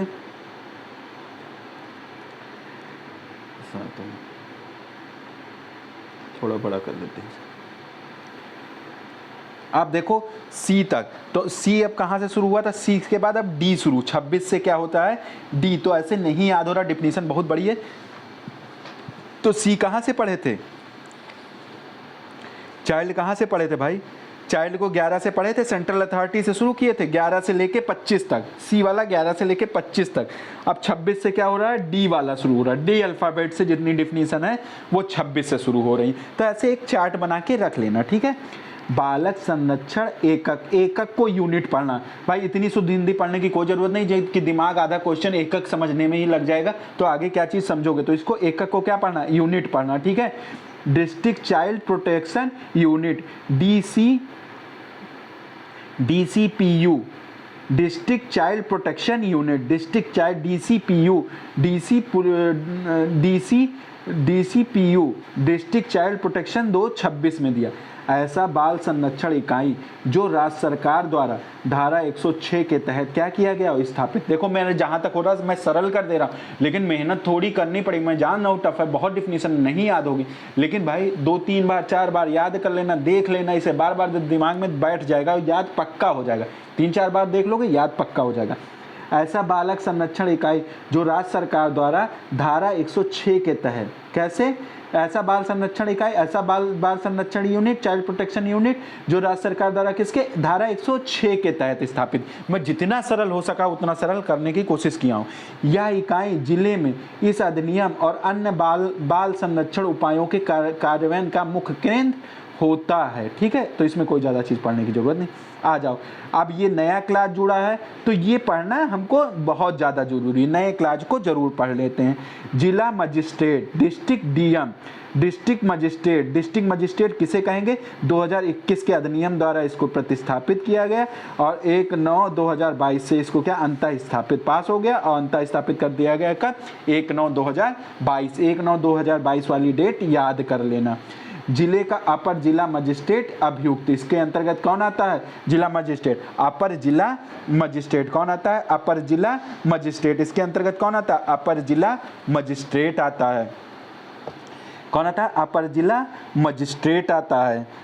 इसको क्या कहते हैं, एडिशनल डिस्ट्रिक्ट मजिस्ट्रेट, ADM, ठीक है। एडिशनल डिस्ट्रिक्ट मजिस्ट्रेट, DM के अंतर्गत ADM भी आते हैं, ठीक है, ADM भी आते हैं। ये ऐसे शॉर्ट फॉर्म करके याद कर लेना। नेक्स्ट आ जाओ, नेक्स्ट क्या है, उचित सुविधा तंत्र, फिट फैसिलिटी। अब ABCD खत्म हो गया, ई नाम से कोई था, ई नाम से कोई है ही नहीं डिफिनीशन, तो ई नाम के बाद अब क्या आ गया, F की डिफिनीशन शुरू हो गई। तो F की डिफिनीशन कहाँ से शुरू हुई, 27 से। तो F ऐसे डाल लो, ये ऐसे बेयर एक्ट पे डाल लो। एफ की डिफिनीशन कहाँ 27 से शुरू, कुछ नहीं तो इतना तो अंदाजा लग जाएगा। एफ की डिफिनीशन कहाँ, एफ अल्फाबेट से जो स्टार्ट होती है डिफिनीशन कहाँ दी गई हैं, वो दी गई हैं आपके 27 से, ठीक है। हाँ अब क्या है देखो, ऐसा संस्थान जो सरकारी संगठन उचित सुविधा तंत्र फिट फैसिलिटी किसे कहते हैं, ऐसा स्थान जो सरकारी संगठन या पंजीकृत स्वैच्छिक या गैर सरकारी संगठन द्वारा क्या होता है, संचालित होता है, या सुविधा किसी विशेष उद्देश्य के लिए किसी बच्चे की अस्थायी जिम्मेदारी लेने के लिए क्या कहता है, तैयार रहता है, तैयार हो। और नेक्स्ट क्या है, इस सुविधा को समिति या बोर्ड के द्वारा उस उद्देश्य के लिए उपयुक्त मान्यता प्राप्त हो, जैसा कि धारा 51(1) के तहत अंतर्विष्ट हो। ये भी इम्पॉर्टेंट है, कैसे, धारा 51(1) के तहत अंतर्विष्ट हो, ठीक है। नेक्स्ट आ जाओ, अब आ जाओ फिट, फिर आ गया तो 27 से एफ की डिफिनीशन शुरू हुई। फिट पर्सन कहाँ आ जाएगा, फिट पर्सन इसके पहले क्या पढ़े थे, इसके पहले पढ़े थे fit facility, fit facility, fit person, fit facility, fit person. Fit person 28 में वह व्यक्ति है जो किसी विशेष उद्देश्य के लिए बच्चे की जिम्मेदारी लेने के लिए तैयार हो और समिति या बोर्ड द्वारा मान्यता प्राप्त हो। इसमें कोई ज़्यादा चीज़, इसको आसानी से पढ़ लेना, ठीक है। नेक्स्ट आ जाओ, पोषण देखरेख फोस्टर केयर, बच्चे को उसकी जैविक परिवार के अलावा किसी अन्य परिवार में रखना जो समिति द्वारा क्या चयनित और अनुमोदित हो। चयनित किसके, कमेटी द्वारा उसको चयन किया गया हो या अनुमोदित, तो उसी को क्या कहते हैं, फोस्टर केयर।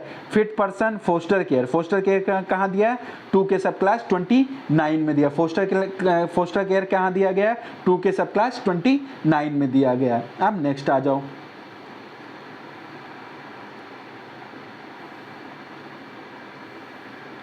अब फोस्टर केयर था, फोस्टर फैमिली आ गया। फोस्टर क्या आ गया, पालक कुटुंब, फोस्टर फैमिली आ गया। ये कहाँ 2 के सब क्लास 30 में दिया गया है। देखो थोड़ा इसका ब्लर आ गया है पीडीएफ, तो मैं पढ़ दे रहा हूँ सही से, कोई दिक्कत नहीं है। वह परिवार जिसे जिला बालक संरक्षक यूनिट द्वारा, एकक नहीं लिखा हूँ मैं, यूनिट लिख दिया हूँ, द्वारा धारा 44, किसके, धारा 44 के अधीन पोषण देखरेख, मतलब उसके खान पान, उसके शारीरिक विकास कैसे हो, उसके देखरेख के लिए बालक को रखने हेतु उपयुक्त पाया गया। ऐसी फैमिली जो खान पान का देखरेख करने के लिए उपयुक्त पाया गया, धारा 44 के अधीन, तो उसी को क्या कहते हैं, फोस्टर फैमिली कहते हैं। और क्या है फिर उसके बाद, ये इंपॉर्टेंट गार्जियन खूब पूछता है, गार्जियन याद कर लेना भैया, खूब पूछता है, ठीक है। अब यहाँ से जी शुरू हो गया, तो ई एफ खत्म हो गया 30 में। अब ऐसे मैं बताता चल रहा हूँ लेकिन अब ध्यान नहीं रह जाएगा, तो ये याद कर लेना 31 में क्या लिख लेना, जी से शुरू हो। गार्जियन कहाँ से शुरू हो गया, 31 से। तो अब वह व्यक्ति जो बच्चे की देखभाल करता और जिसे समिति या बोर्ड द्वारा क्या अभिभावक के रूप में मान्यता प्राप्त हो, किसको दिया है, किसने, समिति या बोर्ड ने, किसने दिया, समिति या बोर्ड ने अभिभावक के रूप में क्या मान्यता प्राप्त किया हो। अब आ जाओ नेक्स्ट, सामूहिक पोषण देखरेख, group foster care, group foster care, group foster care कहाँ दिया गया है, ग्रुप फोस्टर केयर, सामूहिक पोषण देखरेख, तो ये कहाँ दिया गया है, ये दिया गया 32 के सब क्लास 32 में दिया गया। वह सुविधा है जो परिवार जैसा माहौल प्रदान करती है और उन बच्चों की देखभाल करती है जिनके पास माता पिता नहीं है। सामूहिक जिनके पास माता पिता नहीं, उनके देखभाल कौन करता है, ग्रुप फोस्टर केयर करता है। नेक्स्ट आ जाओ, ये जघन्य अपराध खूब इंपॉर्टेंट है। अब E F G H, H आ गया कहाँ, 33 से एच शुरू हो गया, एच कहाँ 33 से शुरू। हीनियस ऑफेंस, हीनियस ऑफेंस कहाँ दिया गया, 2 के सब क्लास 33 में। तो आईपीसी या अन्य विधि में ऐसा अपराध जिसमें दंड 7 वर्ष या 7 वर्ष या उससे अधिक है, 7 वर्ष या 7 वर्ष उससे अधिक है, उसी को क्या कहते हैं, जघन्य अपराध कहते हैं, ठीक है। नेक्स्ट आ जाओ, आईसीडी इंटर कंट्री एडॉप्शन, तो एच आई आ गया 34 में, कहाँ 34 में आई, एक ही डिफिनीशन थी एच वाली, तो वह कहाँ 33 में गई, 34 में क्या गए, इंट्रा कंट्री एडॉप्शन, ठीक है। तो ये भी एक ही डिफिनीशन, तो 34 में है। जब एक देश के नागरिक या निवासी किसी दूसरे देश के बच्चे को क्या करते हैं, गोद लेते हैं, गोद लेते हैं। इसमें कोई चीज़ समझाने वाली नहीं, बहुत आसान भाषा में बहुत सरल है, एक बार पढ़ लोगे तो उसे क्या कहते हैं, इंटर कंट्री एडॉप्शन। ठीक है, फिर आ जाओ जुवेनाइल, ये वेरी वेरी इंपॉर्टेंट, जितनी बार मैं कहूँ जुवेनाइल पूछ लेगा। जुवेनाइल को कहाँ परिभाषित किया, 18 वर्ष से कम आयु के बालक को, और यही चाइल्ड वाली डिफिनीशन में भी। अब चाइल्ड कहाँ पढ़े थे, याद करो, यहीं सब जोड़ लिया करो यार, इतनी चीज़ें कैसे बताएं, मतलब सारी चीज़ें मैं यहाँ पे कैसे 2-12 में पढ़े थे चाइल्ड, याद करो 2-12 में यही जोड़ लो। किशोर और चाइल्ड बिल्कुल सेम परिभाषा, देख लो कितना उठ पटांगे। अगर वहीं एक जगह दो तो एक डिफिनीशन आपकी कम हो जाती है, अगर वहां जोड़ देते बालक को और किशोर को, जुवेनाइल और चाइल्ड को एक साथ जोड़ देते तो क्या दिक्कत हो जाती, उसमें भी 18 वर्ष से कम आयु है, यहाँ भी 18 वर्ष से कम आयु, तो कोई जरूरी था। अब देखो इसमें, देखो 36 में तुमको कुछ नहीं पढ़ना, केवल नार्कोटिक ड्रग और साइकोट्रोपिक सब्सटेंस के बारे में, स्वापक औषधि मन प्रभावी पदार्थ को पढ़ना, बस और कुछ नहीं पढ़ना। 36 छोड़ देना, ठीक है। 37 आ जाओ। 37 इंपॉर्टेंट है, NOC, ठीक है, पेन नहीं, NOC ये दिया है, ठीक है। नॉन ऑब्जेक्शन सर्टिफिकेट, निराक्षेप प्रमाण पत्र पढ़ते रहो, जिंदगी भर निराक्षेप प्रमाण पत्र पढ़ते रहोगे, याद नहीं होगा। नो ऑब्जेक्शन सर्टिफिकेट तुरंत याद हो जाएगा, ठीक है। नो ऑब्जेक्शन सर्टिफिकेट NOC कहाँ याद हो जाएगा, 37 में। वह डॉक्यूमेंट है जो यह सुनिश्चित करता है कि बच्चे को गोद लेने में कोई कानूनी अड़चन ना आए। क्या हो, यह ऐसा डॉक्यूमेंट है, ऐसा दस्तावेज है जो क्या होता है, जो बच्चे को गोद लेने में कोई अड़चन ना आए, इसलिए उसे तो NOC दिया जाता है। यह प्रमाण पत्र केंद्रीय दत्तक ग्रहण संस्थान प्राधिकरण, केंद्रीय दत्तक संस्थान प्राधिकरण द्वारा, ठीक है। तो इसे क्या कहते हैं, केंद्र दत्तक, आपको बताए थे अभी, CA कारा कहते हैं। कारा देखो याद कर लो, कारा के द्वारा ही ये NOC दिया जाता है, कारा के द्वारा ही NOC दिया जाता है। अब इतना तुमको नहीं याद रह जाएगा वहां पे कि कौन देता, केंद्रीय सेंट्रल एडॉप्शन रिसोर्स अथॉरिटी, कारा याद कर लो, कारा ही NOC देता है, ये दिमाग में बैठा लो, कारा ही CARA, कारा ही NOC देता है, ठीक है। द्वारा क्या होता है, जारी किया जाता है। यह अंतर्देशीय, एक देश से, अंतर्देशीय मतलब एक देश से दूसरे देश में एडॉप्शन का जो चीजें होती हैं उसके लिए NOC प्रदान कौन करता है, कारा करता है, ठीक है। चलो अब नेक्स्ट आ जाओ।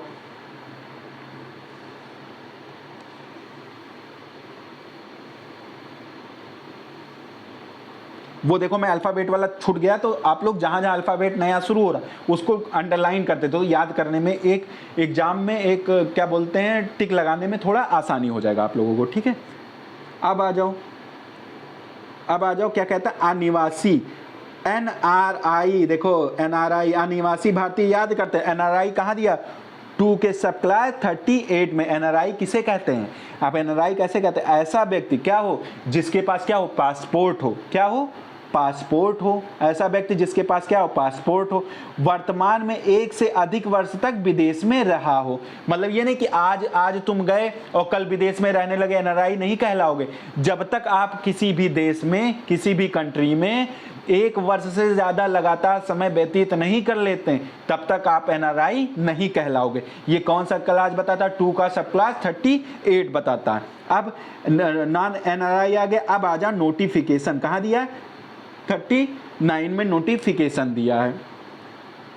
ये क्या कहता है, भारत के राजपत्र में या किसी राज्य के राजपत्र में प्रकाशित अधिसूचना अभिप्रेत है। क्या है, प्रकाशित अधिसूचना अभिप्रेत है और अधिसूचित पद का तदनुसार अर्थ लगाया जाएगा। तदनुसार क्या लगाया जाएगा, अर्थ लगाया जाएगा, ठीक है। अब आ जाओ 240 में ऑब्जर्वेशन होम, ये खूब पूछता, OH, ठीक है, ऑब्जर्वेशन होम खूब पूछता, संप्रेषण गृह खूब पूछेगा।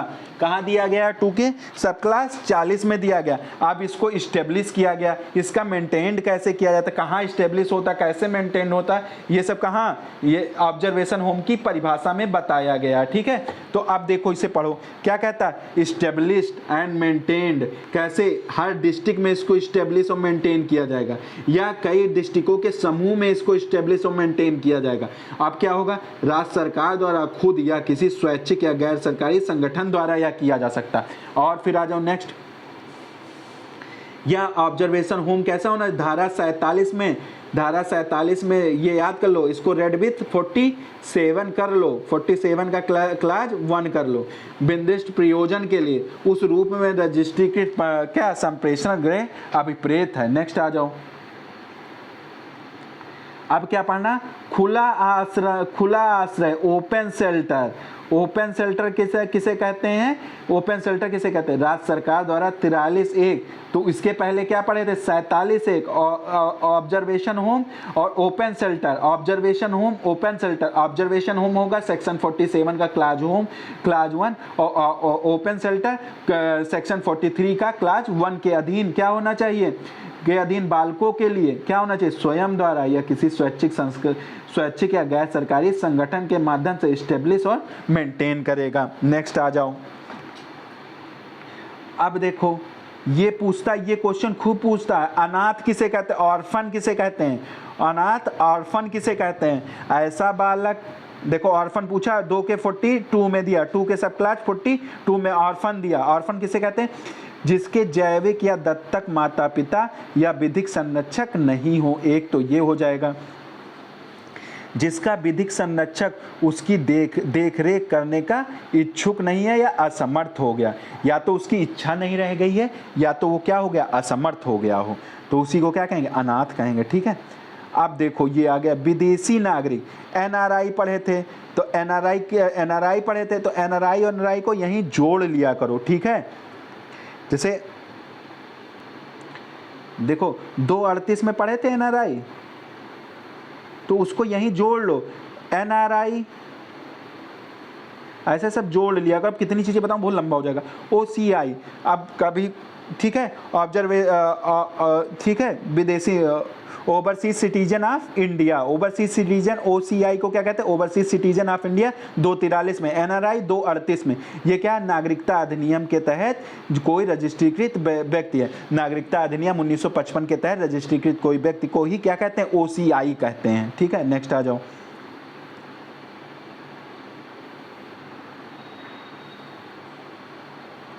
आप ओसीआई हो गया। अब पीआईओ, पीओआई क्या है, भारतीय मूल के व्यक्ति, पर्सन ऑफ इंडियन ओरिजिन, क्या है, पर्सन ऑफ इंडियन ओरिजिन।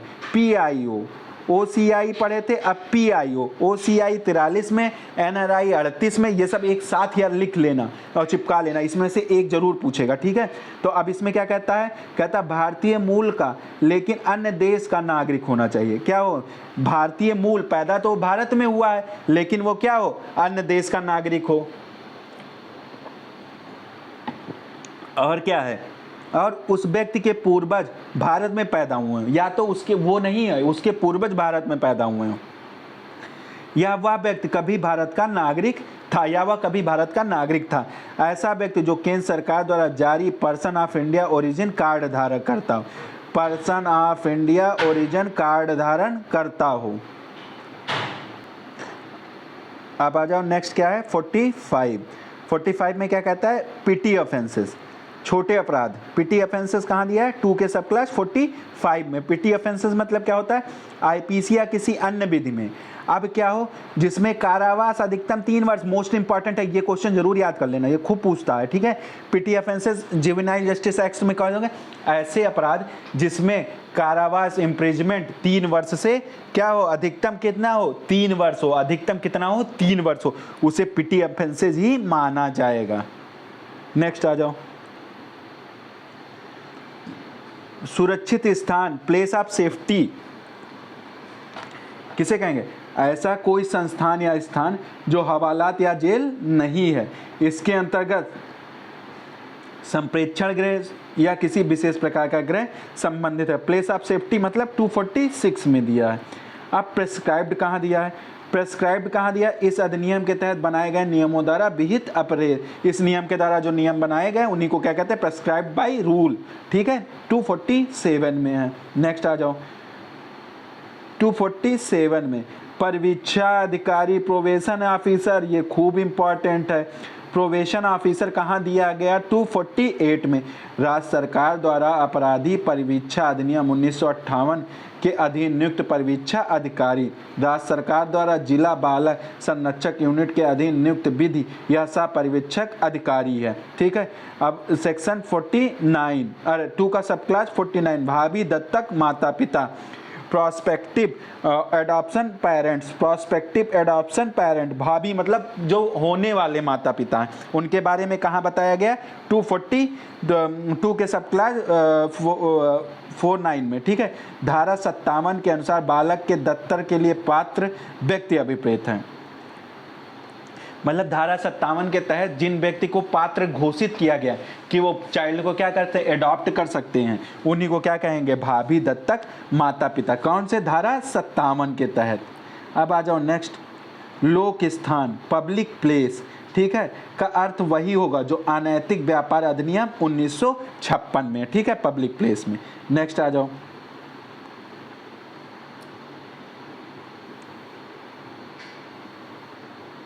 अब देखो इसमें थोड़ा ब्लर आ गया लेकिन हम पढ़ दे रहे हैं। ठीक है।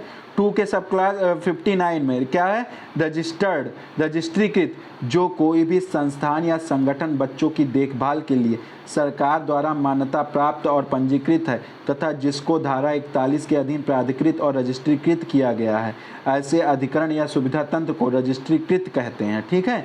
नेक्स्ट आ जाओ, नातेदार किसे कहते हैं? रिलेटिव। ये खूब पूछते 52 में दिया गया। ठीक। इस अधिनियम के अंतर्गत दत्तक के प्रयोजन के लिए नातेदार। इस अधिनियम के दत्तक के प्रयोजन के लिए नातेदार कौन कौन हो? कौन कौन दत्तक देने का? अगर उसके माता पिता नहीं है तो कौन कौन? चाचा चाची सबसे पहले आएंगे, चाचा चाची नहीं है तब मामा मामी आएंगे। ये याद कर लेना नातेदार कौन होंगे। मामा मामी, पितामह पितामही यानी कि पैटर्नल ग्रैंड पेरेंट। पैरेंटल मतलब दादा बाबी, पितामह पितामी मतलब दादा बाबा, दादा दादी हो गए। ठीक है। फिर उसके बाद मातामह मातामही, देखो हिंदी कितना टिपिकल है। ठीक है। इसको मैटरनल यानी मैटरनल मतलब माता की तरफ से, मदर की तरफ से जो ग्रैंडफादर यानी कि नाना नानी हो गए ये। ठीक है, ये नाना नानी हो गए। मैटरनल ग्रैंड पेरेंट्स मतलब नाना नानी हो गए। तो सबसे पहले चाचा चाची आएंगे, चाचा चाची नहीं है मामा मामी आएंगे, मामा मामी नहीं है दादा दादी आएंगे, दादा दादी नहीं है तो कौन आएंगे?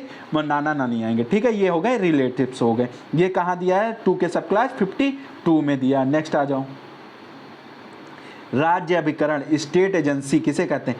राज्य सरकार द्वारा धारा 69 के अधीन बनाई गई एक विशेष एजेंसी जो गोद लेने के मामले में को संभालती उसे राज्य अभिकरण कहते हैं। स्टेट एजेंसी धारा 67 के अधीन बनाई गई एजेंसी। ठीक है। नेक्स्ट आ जाओ, अब क्या है? घोर अपराध सीरियस ऑफेंस किसे कहते हैं? Act number 23 of 21।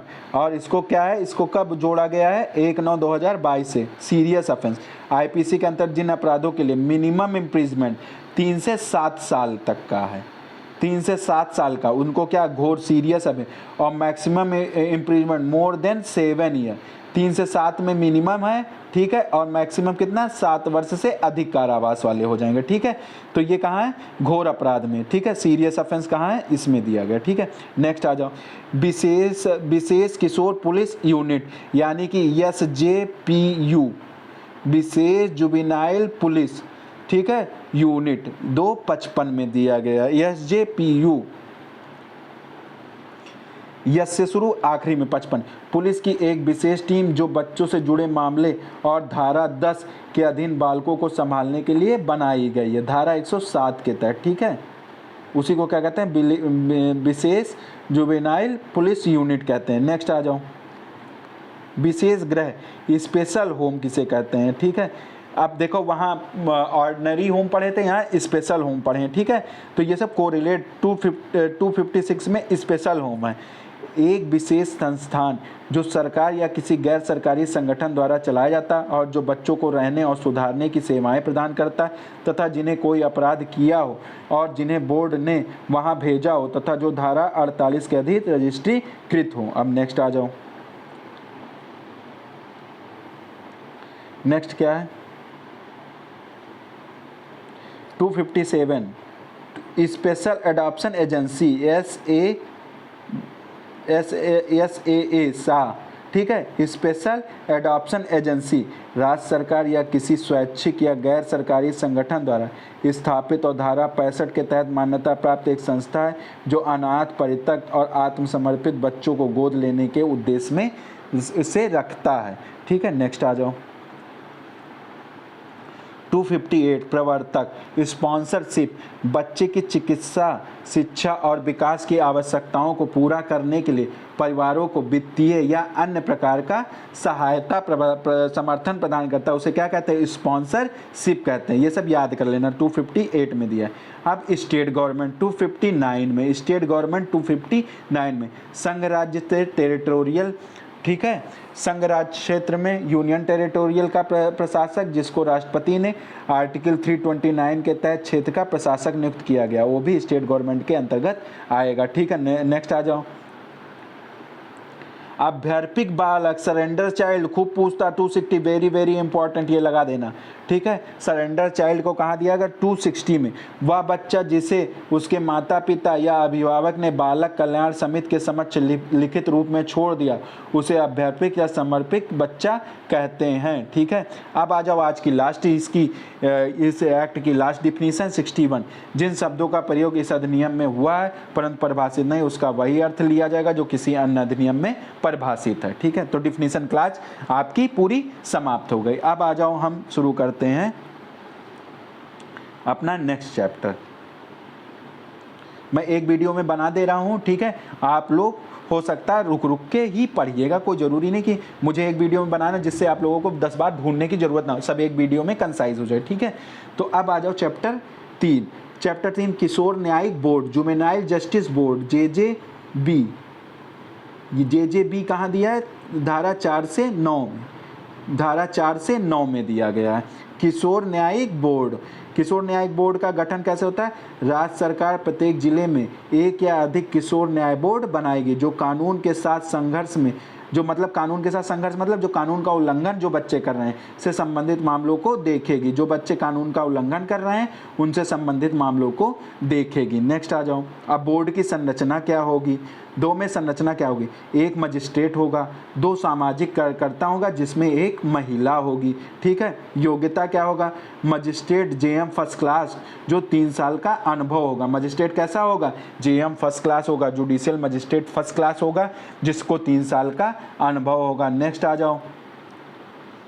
सामाजिक कार्यकर्ता की योग्यता क्या होगी? सामाजिक कार्यकर्ताओं को बच्चों से संबंधित स्वास्थ्य, शिक्षा या कल्याण गतिविधियों में कम से कम 7 वर्ष का अनुभव होना चाहिए। कितना? कम से कम 7 वर्ष का अनुभव होना चाहिए। या बाल मनोविज्ञान या मनोरोग या समाजशास्त्र या कानून के रूप में कोई डिग्री धारक की ये योग्यता हो गया। कार्यकाल, बोर्ड के सदस्यों का कार्यकाल 3 साल का होगा, ठीक है। बोर्ड के सदस्यों का कार्यकाल 3 साल का होगा। अब अयोग्यता किस कारण पे इनको अयोग्य? उनके खिलाफ मानव अधिकार या बाल अधिकारों के उल्लंघन का रिकॉर्ड अगर हो तो वो अयोग्य घोषित किए जा सकते। कौन? वो सदस्य, वो अनैतिक अधमता से जुड़े, कोई नैतिक अधमता से जुड़े किसी अपराध के लिए दोषी ठहराया गया तो वो अयोग्य हो जाएंगे। उसे केंद्र या राज्य सरकार की सेवा से हटाया गया तो वो अयोग्य हो जाएंगे। वह बाल शोषण या बाल श्रम के लिए वो किए गए तो अयोग्य हो जाएंगे, ठीक है। तो ये बहुत बड़ा, लेकिन मैंने थोड़ा कंसाइज फॉर्म में छोटा करके इसको मैं ले आया हूँ, ठीक है। प्रारंभिक प्रशिक्षण राज्य सरकार यह सुनिश्चित करेगी कि बोर्ड के सभी सदस्यों की नियुक्ति की तारीख 60 दिनों के भीतर प्रारंभिक प्रशिक्षण और संवेदनशील प्रारंभिक प्रशिक्षण दिया जाएगा, ठीक है। ये कितने? 60 दिनों के, जब उनकी नियुक्ति होगी तो 60 दिनों के अंदर, ये टाइम पीरियड याद रख लेना। नेक्स्ट आ जाओ।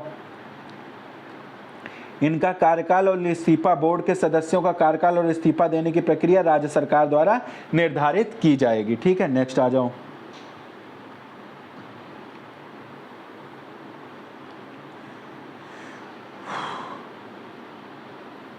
बोलते बोलते मुंह दर्द करने लगता।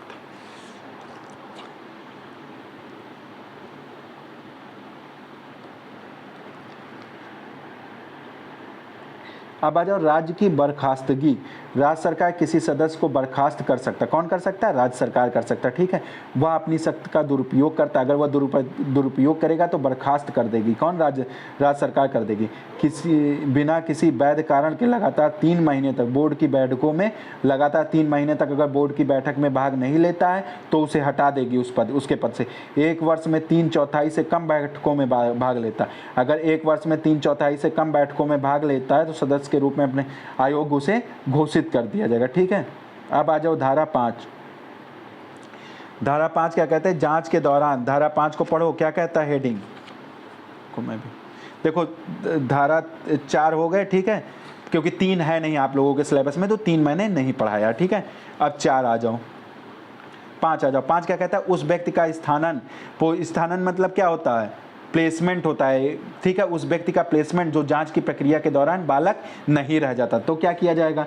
जांच के दौरान बच्चा जो क्या कहता है 18 वर्ष की आयु प्राप्त कर लेता, धारा 5 में बताया जाएगा, तो भी उसकी जांच जारी। 18 वर्ष की आयु और जांच के दौरान अगर वो प्राप्त भी कर ले, अपराध किया तब वो नहीं 18 वर्ष का था, लेकिन जब उसकी इंक्वायरी, जब उसकी जांच चल रही हो तब वो 18 वर्ष की आयु प्राप्त कर लेगा, तब भी उसकी क्या होगी? जांच जारी रहेगा। चाहे किसी अन्य कानून में कुछ भी लिखा हो तब भी उसकी जारी रहेगी। और बोर्ड उस व्यक्ति के खिलाफ आदेश पारित कर सकता है, जैसा कि वह अभी भी बच्चा। बोर्ड कैसे उसके खिलाफ आदेश पारित करेगा? कि वो समझेगा कि वह अभी भी क्या है? बच्चा है। नेक्स्ट आ जाओ, सेक्शन 6। अब बताओ इसमें क्या कहता है? उस व्यक्ति का पोस्टपोन करना है जिसने अपराध तब किया जब वो 18 वर्ष से कम आयु का था। अब इसमें क्या कहता है? जब उसने अपराध किया तब वो क्या था? 18 वर्ष का आयु कम था। पोस्टपोन दोनों में पोस्टपोन, 5 में भी पोस्टपोन प्लेसमेंट है, 6 में भी प्लेसमेंट है, ठीक है।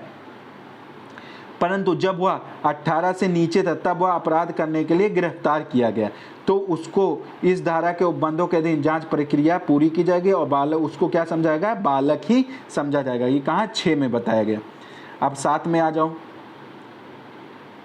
अब धारा 7 क्या कहता है? बोर्ड के संबंध में प्रोसीजर क्या है, ठीक है। बोर्ड से रिलेटिव क्या प्रोसीजर है, ठीक है। प्रोसीजर 7 में, तो प्रोसीजर याद कर लेना कहाँ? सेक्शन 7 में दिया गया। प्रोसीजर कहाँ दिया? 7 में। बैठक के नियम, बैठक और नियम क्या है? निर्धारित समय पे होंगे, नियमों का पालन होगा, सभी प्रक्रियाएं जो होंगी,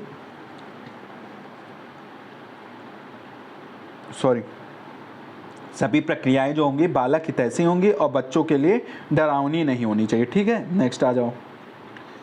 नेक्स्ट क्या है? बैठक नहीं हो रही है तो बच्चे को किसी विशिष्ट सदस्य के समक्ष पेश किया जाएगा। अगर बैठक नहीं हो रही है तो ये नहीं कि अब बैठक नहीं हो रही है तो उसे नहीं पेश कर, उसको जो किसी विशिष्ट सदस्य के समक्ष उसे क्या किया जा सकता है? पेश किया जा सकता है। और क्या क्या? अगर सदस्य अनुपस्थित है तो भी कार्य होगा और कोई आदेश अवैध नहीं होगा। अगर कोई बोर्ड में, समिति में कोई सदस्य अनुपस्थित हो तब भी कार्य होगा, तब भी आदेश दिया जाएगा। लेकिन मामले के अंतिम निपटारे के लिए कम से कम कितने? 2 सदस्यों की, ये इंपॉर्टेंट है, कम से कम 2 सदस्य, जिनमें प्रधान मजिस्ट्रेट जो CGM जो वो था JM फर्स्ट क्लास, जो फर्स्ट क्लास बताया था ना, JM फर्स्ट क्लास, उसका शामिल होना, उपस्थित रहना कंपलसरी है। और क्या है? मतभेद होने पर बहुमत की राय होगी, अगर बहुमत नहीं है तो CGM की राय मानी जाएगी। पहले बहुमत देखा जाएगा, बहुमत नहीं है तो CGM की राय मानी जाएगी। नेक्स्ट आ जाओ।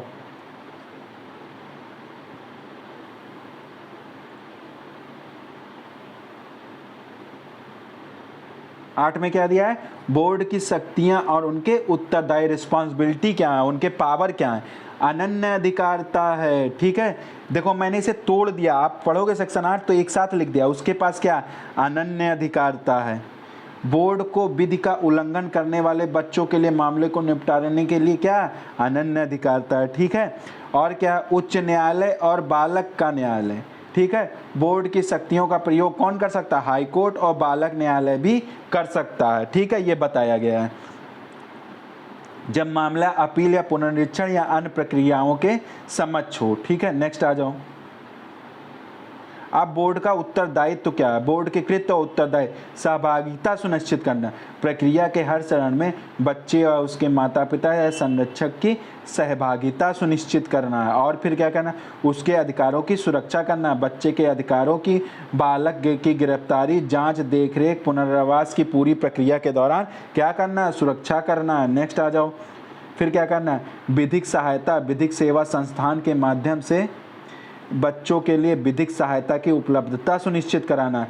फिर दुभाषिया अनुवादक, यदि बच्चा कार्रवाई की भाषा नहीं समझता तो उसे दुभाषिया अनुवादक उपलब्ध कराया जाएगा। फिर आ जाओ, सामाजिक अन्वेषण, परिवीक्षा अधिकारी या बाल कल्याण अधिकारी को मामले या सामाजिक अन्वेषण करने और रिपोर्ट प्रस्तुत करने का निर्देश देना होगा। फिर क्या कर? न्याय निर्णय और निपटारा, विधि का उल्लंघन करने वाले बालकों के मामलों में धारा 14, ये याद कर लेना, धारा 14 में निर्दिष्ट जांच की प्रक्रिया के अनुसार न्याय निर्णय का निपटारा करना होगा। नेक्स्ट आ जाओ, देखरेख और संरक्षण, देखरेख और संरक्षण, विधि का उल्लंघन करने वाले बच्चों के लिए मामलों की समितियों को अंतरित करना जब यह आवश्यक हो। नेक्स्ट आ जाओ,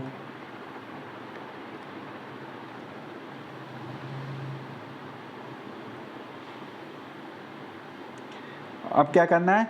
अंतिम आदेश, मामले का निपटारा करना और अंतिम आदेश पारित करना जिससे पुनर्वास की योजना भी शामिल हो। आवासीय सुविधाओं का निरीक्षण करना, बच्चों के लिए आवासीय सुविधाओं का निरीक्षण करना और सेवाओं की गुणवत्ता में सुधार के लिए सिफारिश करना तथा मास में कम से कम एक निरीक्षण ब्यौरा वो करना। ये भूल गया था मैंने तो अलग से मैंने जोड़ दिया, कम से कम मास में कम से कम एक निरीक्षण ब्यौरा दौरा होना चाहिए। ठीक है। शिकायतों का निपटारा, बच्चों के खिलाफ अपराधों के संबंध में शिकायतों का निपटारा करना। नेक्स्ट आ जाऊं, क्या है? सेक्शन 9, ऐसे मजिस्ट्रेटों द्वारा अनुसारित की जाने वाली प्रक्रिया जिसे इस अधिनियम के अधीन सशक्त नहीं किया गया है। बालक होने की दशा में मजिस्ट्रेट राय अभिलेख करके बोर्ड को सशक्त नहीं है तो वो क्या करेगा? राय अभिलेखबद्ध करेगा और उसे किसे? बोर्ड को भेज देगा। अपराध के समय बालक होने का दावा और उसकी आयु का जांच कर सकता है। ये सब इंपॉर्टेंट है। बालक होने पर बोर्ड को भेजना और दंडादेश प्रभाव नहीं देना, बोर्ड को भेज देना और दंडादेश कोई नहीं देगा। जांच के दौरान सुरक्षित स्थल पर रखना। ठीक है, ये हो गया। अब आ जाओ नेक्स्ट, ये अब जो जे एक्ट है, ठीक है, जो राजस्थान में है उसका ये आखिरी चैप्टर है। ये आपका कितना? 10 से लेके 26 तक है। 10 से लेके 26, 4 से 9 तक पढ़ लिया था, 10 से 26 ये आपका आखिरी चैप्टर है। ठीक है, तो ये पढ़ लेते हैं अब। 4 में विधि का उल्लंघन करने वाले बालकों के संबंध में प्रक्रिया, धारा 10 से लेके 26 तक, चैप्टर 4। इसमें क्या धारा 10 क्या कहती? विधि का उल्लंघन करने वाले अबकथित बालकों की गिरफ्तारी। अब ये देखो, गिरफ्तारी के संबंध में 10, गिरफ्तारी क्या होता है?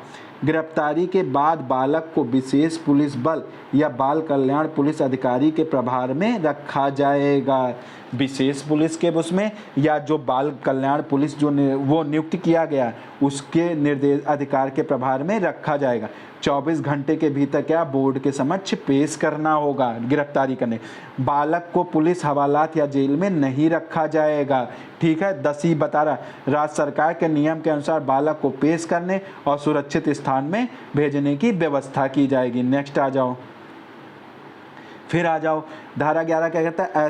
ऐसे व्यक्ति की भूमिका जिसके प्रभार में विधि का उल्लंघन करने वाला बालक रखा गया, मतलब जिसने अपराध किया हो या जिस व्यक्ति ने ऐसा अपराध किया हो वो किसके प्रभार के रखा, जिसके प्रभार के अंतर्गत जिसके अंतर्गत रखा गया हो तो क्या होगा? बालक को देखभाल और पालन पोषण माता पिता की तरह, जिसके अंतर्गत उसको रखा गया हो जब वो अपराध किया तो उसका पालन पोषण कैसे करेगा? माता पिता की तरह करेगा। बोर्ड द्वारा निर्धारित अवधि तक अपने अंडर में रखेगा। बोर्ड की राय के आधार पर बालक को माता पिता या अन्य व्यक्ति को सौंप देगा। ठीक है,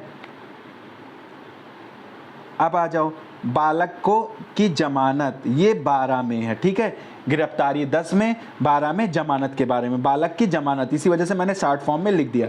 बालक को जमानत पर रिहा किया जाएगा। ठीक है, केवल सुरक्षा, जीवन, स्वास्थ्य या न्याय में बाधा के कारण जमानत देने से, तो ये आधार याद कर लेना, सुरक्षा के, जीवन यापन, स्वास्थ्य और न्याय में बाधा के कारण जमानत देने से इनकार किया जाएगा। ये कंडीशन भी पढ़ लेना।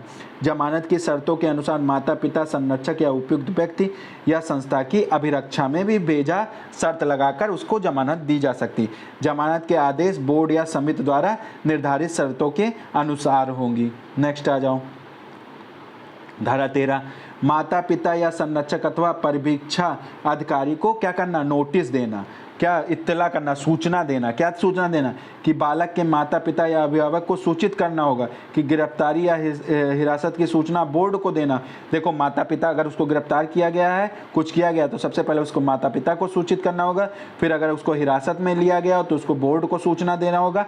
माता या पिता अभिभावक उपलब्ध न होने पर बाल कल्याण अधिकारी या परिवीक्षा अधिकारी, ये नोट कर लेना, ये सब क्वेश्चन पूछेगा।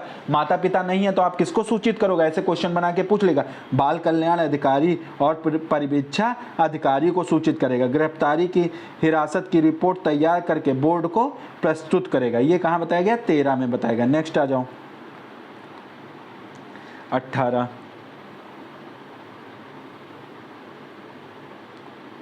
अब क्या है इसमें 18 में, देखो धारा 14 क्या कहता है, विधि का उल्लंघन करने वाले बालकों के बारे में बोर्ड द्वारा जांच। अब इसमें इंक्वायरी चल रही है। अब आपकी जांच कहाँ, सेक्शन 14 में शुरू हो गई।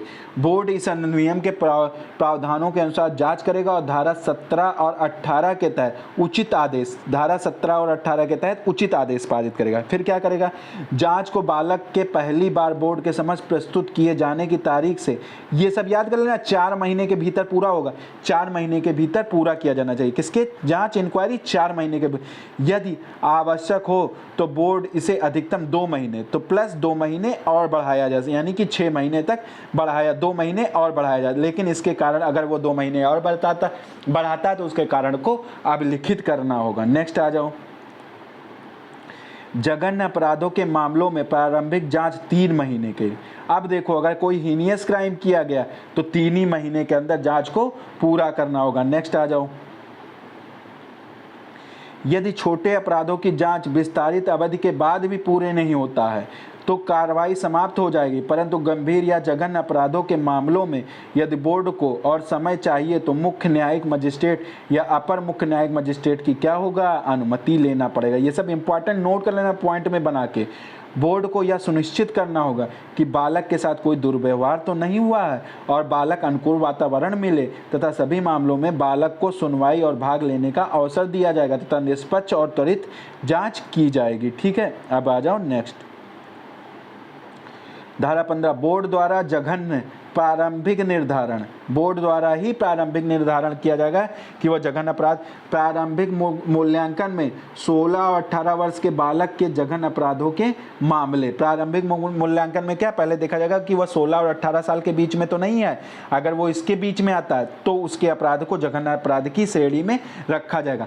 मनोवैज्ञानिक और सामाजिक कार्यकर्ताओं की क्या होगा, सहायता लिया जाएगा। ठीक है, देखा जाएगा उसकी मेंटल स्टेटस क्या है, वो सामाजिक में, समाज में उसकी स्थिति क्या है, उनकी सहायता के आधार पर होगा।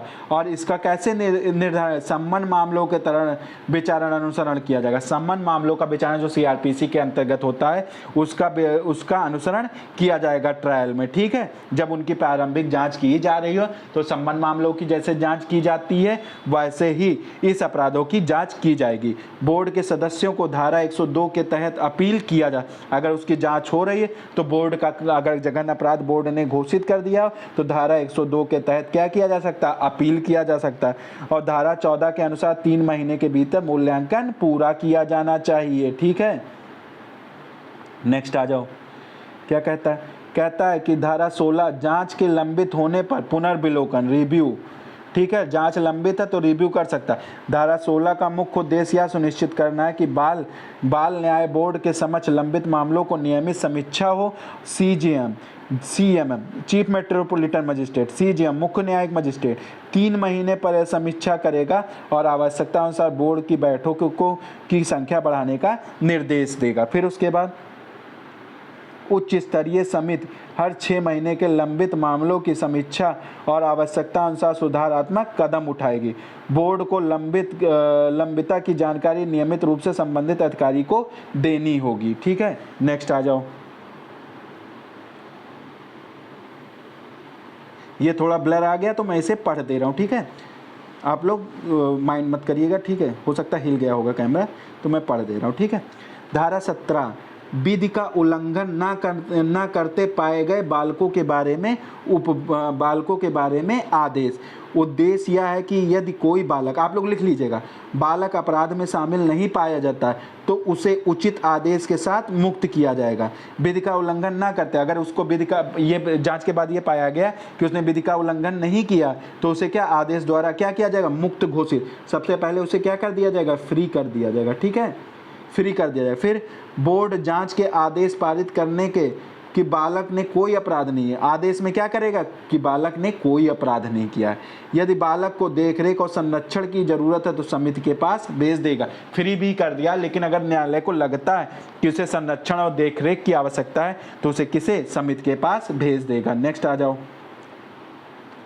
धारा 18 विधि का उल्लंघन करते, अब वहां नहीं पाया गया तो यहां जांच के बाद उसे पाया गया कि उसने विधि का उल्लंघन किया, तो उसका उद्देश्य यह है कि कोई बालक कानून का उल्लंघन करते पाया गया तो उसको उचित न्याय मिले और उन्हें सुधारात्मक सेवाएं प्रदान की जाएं।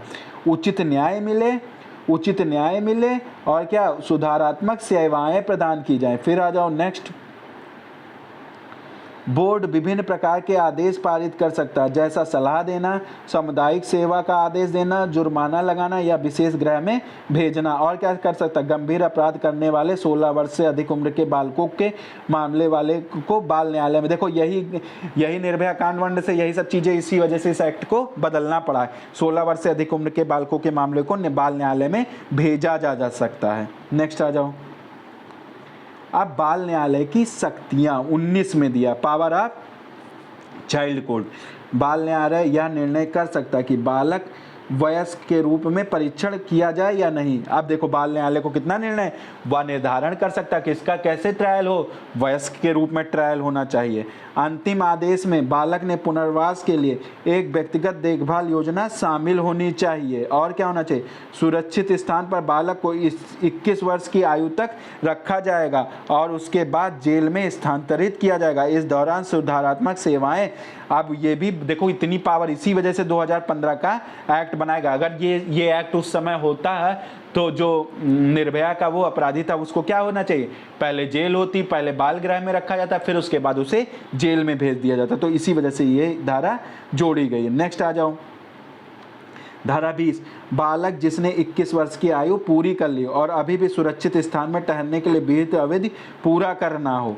अब 21 वर्ष की तो क्या होगा, उद्देश्य यह है कि 21 वर्ष की आयु प्राप्त करने वाले बालकों की प्रगति की समीक्षा की जाए और उन्हें उचित निर्णय के साथ रिहा किया जाए या जेल में शेष अवधि पूरा करने के लिए आदेश दिया जाए। बाल न्यायालय मूल्यांकन करेगा कि क्या बालक ने सुधारात्मक परिवर्तन किए हैं और वह समाज का क्या योगदानकारी सदस्य बन सकता है, तो ये भी होगा। ठीक है, नेक्स्ट आ जाओ। आज का लास्ट है, इसके बाद जे एक्ट खत्म हो जाएगा। ठीक है, जहाँ तक मैंने पूरी कोशिश की आप लोगों को समझाने की, जो भी नहीं समझ में आया कमेंट जरूर कर दीजिएगा। ठीक है, ये लास्ट पेज पढ़ने से पहले मैं रिक्वेस्ट कर रहा हूँ, इतना मेहनत किया हूँ, इतना जे एक्ट एक वीडियो में आप पढ़ लीजिएगा। ठीक है, वीडियो को बहुत मेहनत से बनाए, प्लीज़ थोड़े सब्सक्राइबर बढ़वा दीजिए, 1500 करवाई दीजिए। क्या 10-10 लोगों को भी आप लोग शेयर, 150-200 लोग देख रहे हैं, अगर 10-10 लोग 5-5 लोग भी कर दोगे तो प्लीज़ मैं रिक्वेस्ट कर रहा हूँ कि इसको कई लोगों से मेरे चैनल को सब्सक्राइब करवा दीजिएगा। ठीक है, आइए अब लास्ट पेज पढ़ते हैं।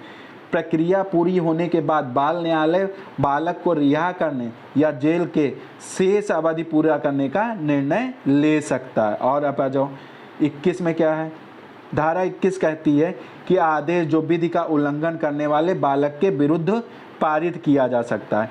मृत्यु या आजीवन कारावास की सजा नहीं दी जाएगी। कैसी दी जाएगी, बालक के विरुद्ध रिहाई की संभावना के बिना, अगर उसकी रिहाई की संभावना नहीं तो आजीवन कारावास तभी दिया जाएगा, नहीं तो नहीं दिया जाएगा। ठीक है, फिर आ जाओ।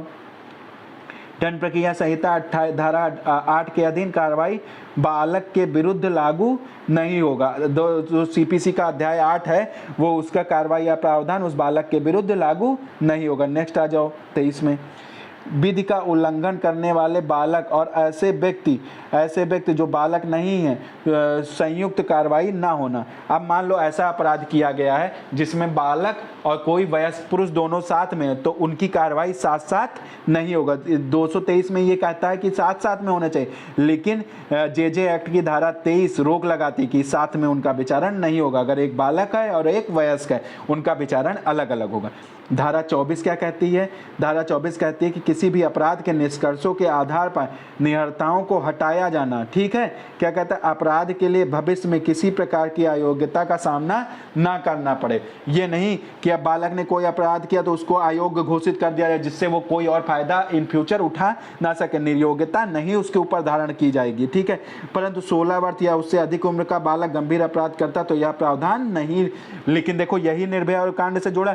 अब सेरा तो निर्योग्यता, वहां पे निहरता उसको घोषित कर दिया जाएगा कि इसने इस प्रकार का जघन्य अपराध किया है, इस वजह से इसके ऊपर यह निहरता लगाई गई। अपराध के रिकॉर्ड को, अगर कोई बालक होगा तो उसके अपराध को, रिकॉर्ड को नष्ट कर दिया जाएगा, सिवाय गंभीर अपराधों के मामले में। पहले सभी में कर दिया जाता, लेकिन अब क्या हुआ कि केवल उन्हीं अपराधों को नष्ट किया जाएगा, उन्हीं रिकॉर्डों को नष्ट किया गया जिसमें बालक ने गंभीर अपराध नहीं किए गए। ये 24 बताता है।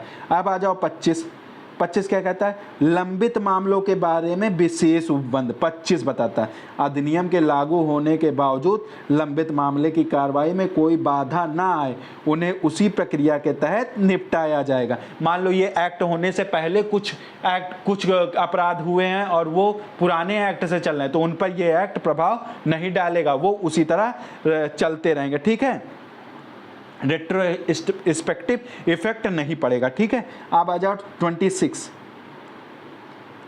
लास्ट धारा है ये जेजे एक्ट की, जो आपका राजस्थान में दिया है। विधि का उल्लंघन करने वाले भगोड़े बालक के बाबत उपबंध। जो बालक भगौड़ा हो गया उसके बारे में क्या होगा? भागे हुए बालक को सुरक्षित रूप में वापस लाया जाएगा और उसके सर्वोत्तम हित में उचित कदम उठाए जाएंगे। ठीक है, और क्या क्या? भागे हुए बालक को हिरासत में लेना, 24 घंटे के अंदर बोर्ड के समक्ष प्रस्तुत करना होगा। भागने का कारण पता लगाकर उचित आदेश पारित करना और बालक को सर्वोत्तम हित में विशेष कदम उठाया जाएगा। ऐसे बालकों पर कोई अतिरिक्त कार्रवाई नहीं की जाएगी। ये सब इंपॉर्टेंट। ठीक है, तो इस प्रकार आई होप आप लोगों को जेजे एक्ट समझ में आ गया होगा। जितना राजस्थान एपीओ में आएगा उतना मैंने पूरा कंप्लीट कर दिया एक वीडियो में। ठीक है, ओके, थैंक यू। अगर मेरी मेहनत आप लोगों को थोड़ी भी अच्छी लगी तो अपने दोस्तों में इन लोगों को शेयर कर दीजिएगा। दोस्तों, रिश्तेदार, परिवार में जो लोग भी लाके जानकार रखते हैं उनसे शेयर कर दीजिएगा। ठीक है, मेरा लास्ट रिक्वेस्ट ये है, बहुत मेहनत करके वीडियो बनाता हूँ। ठीक है, ओके, थैंक यू।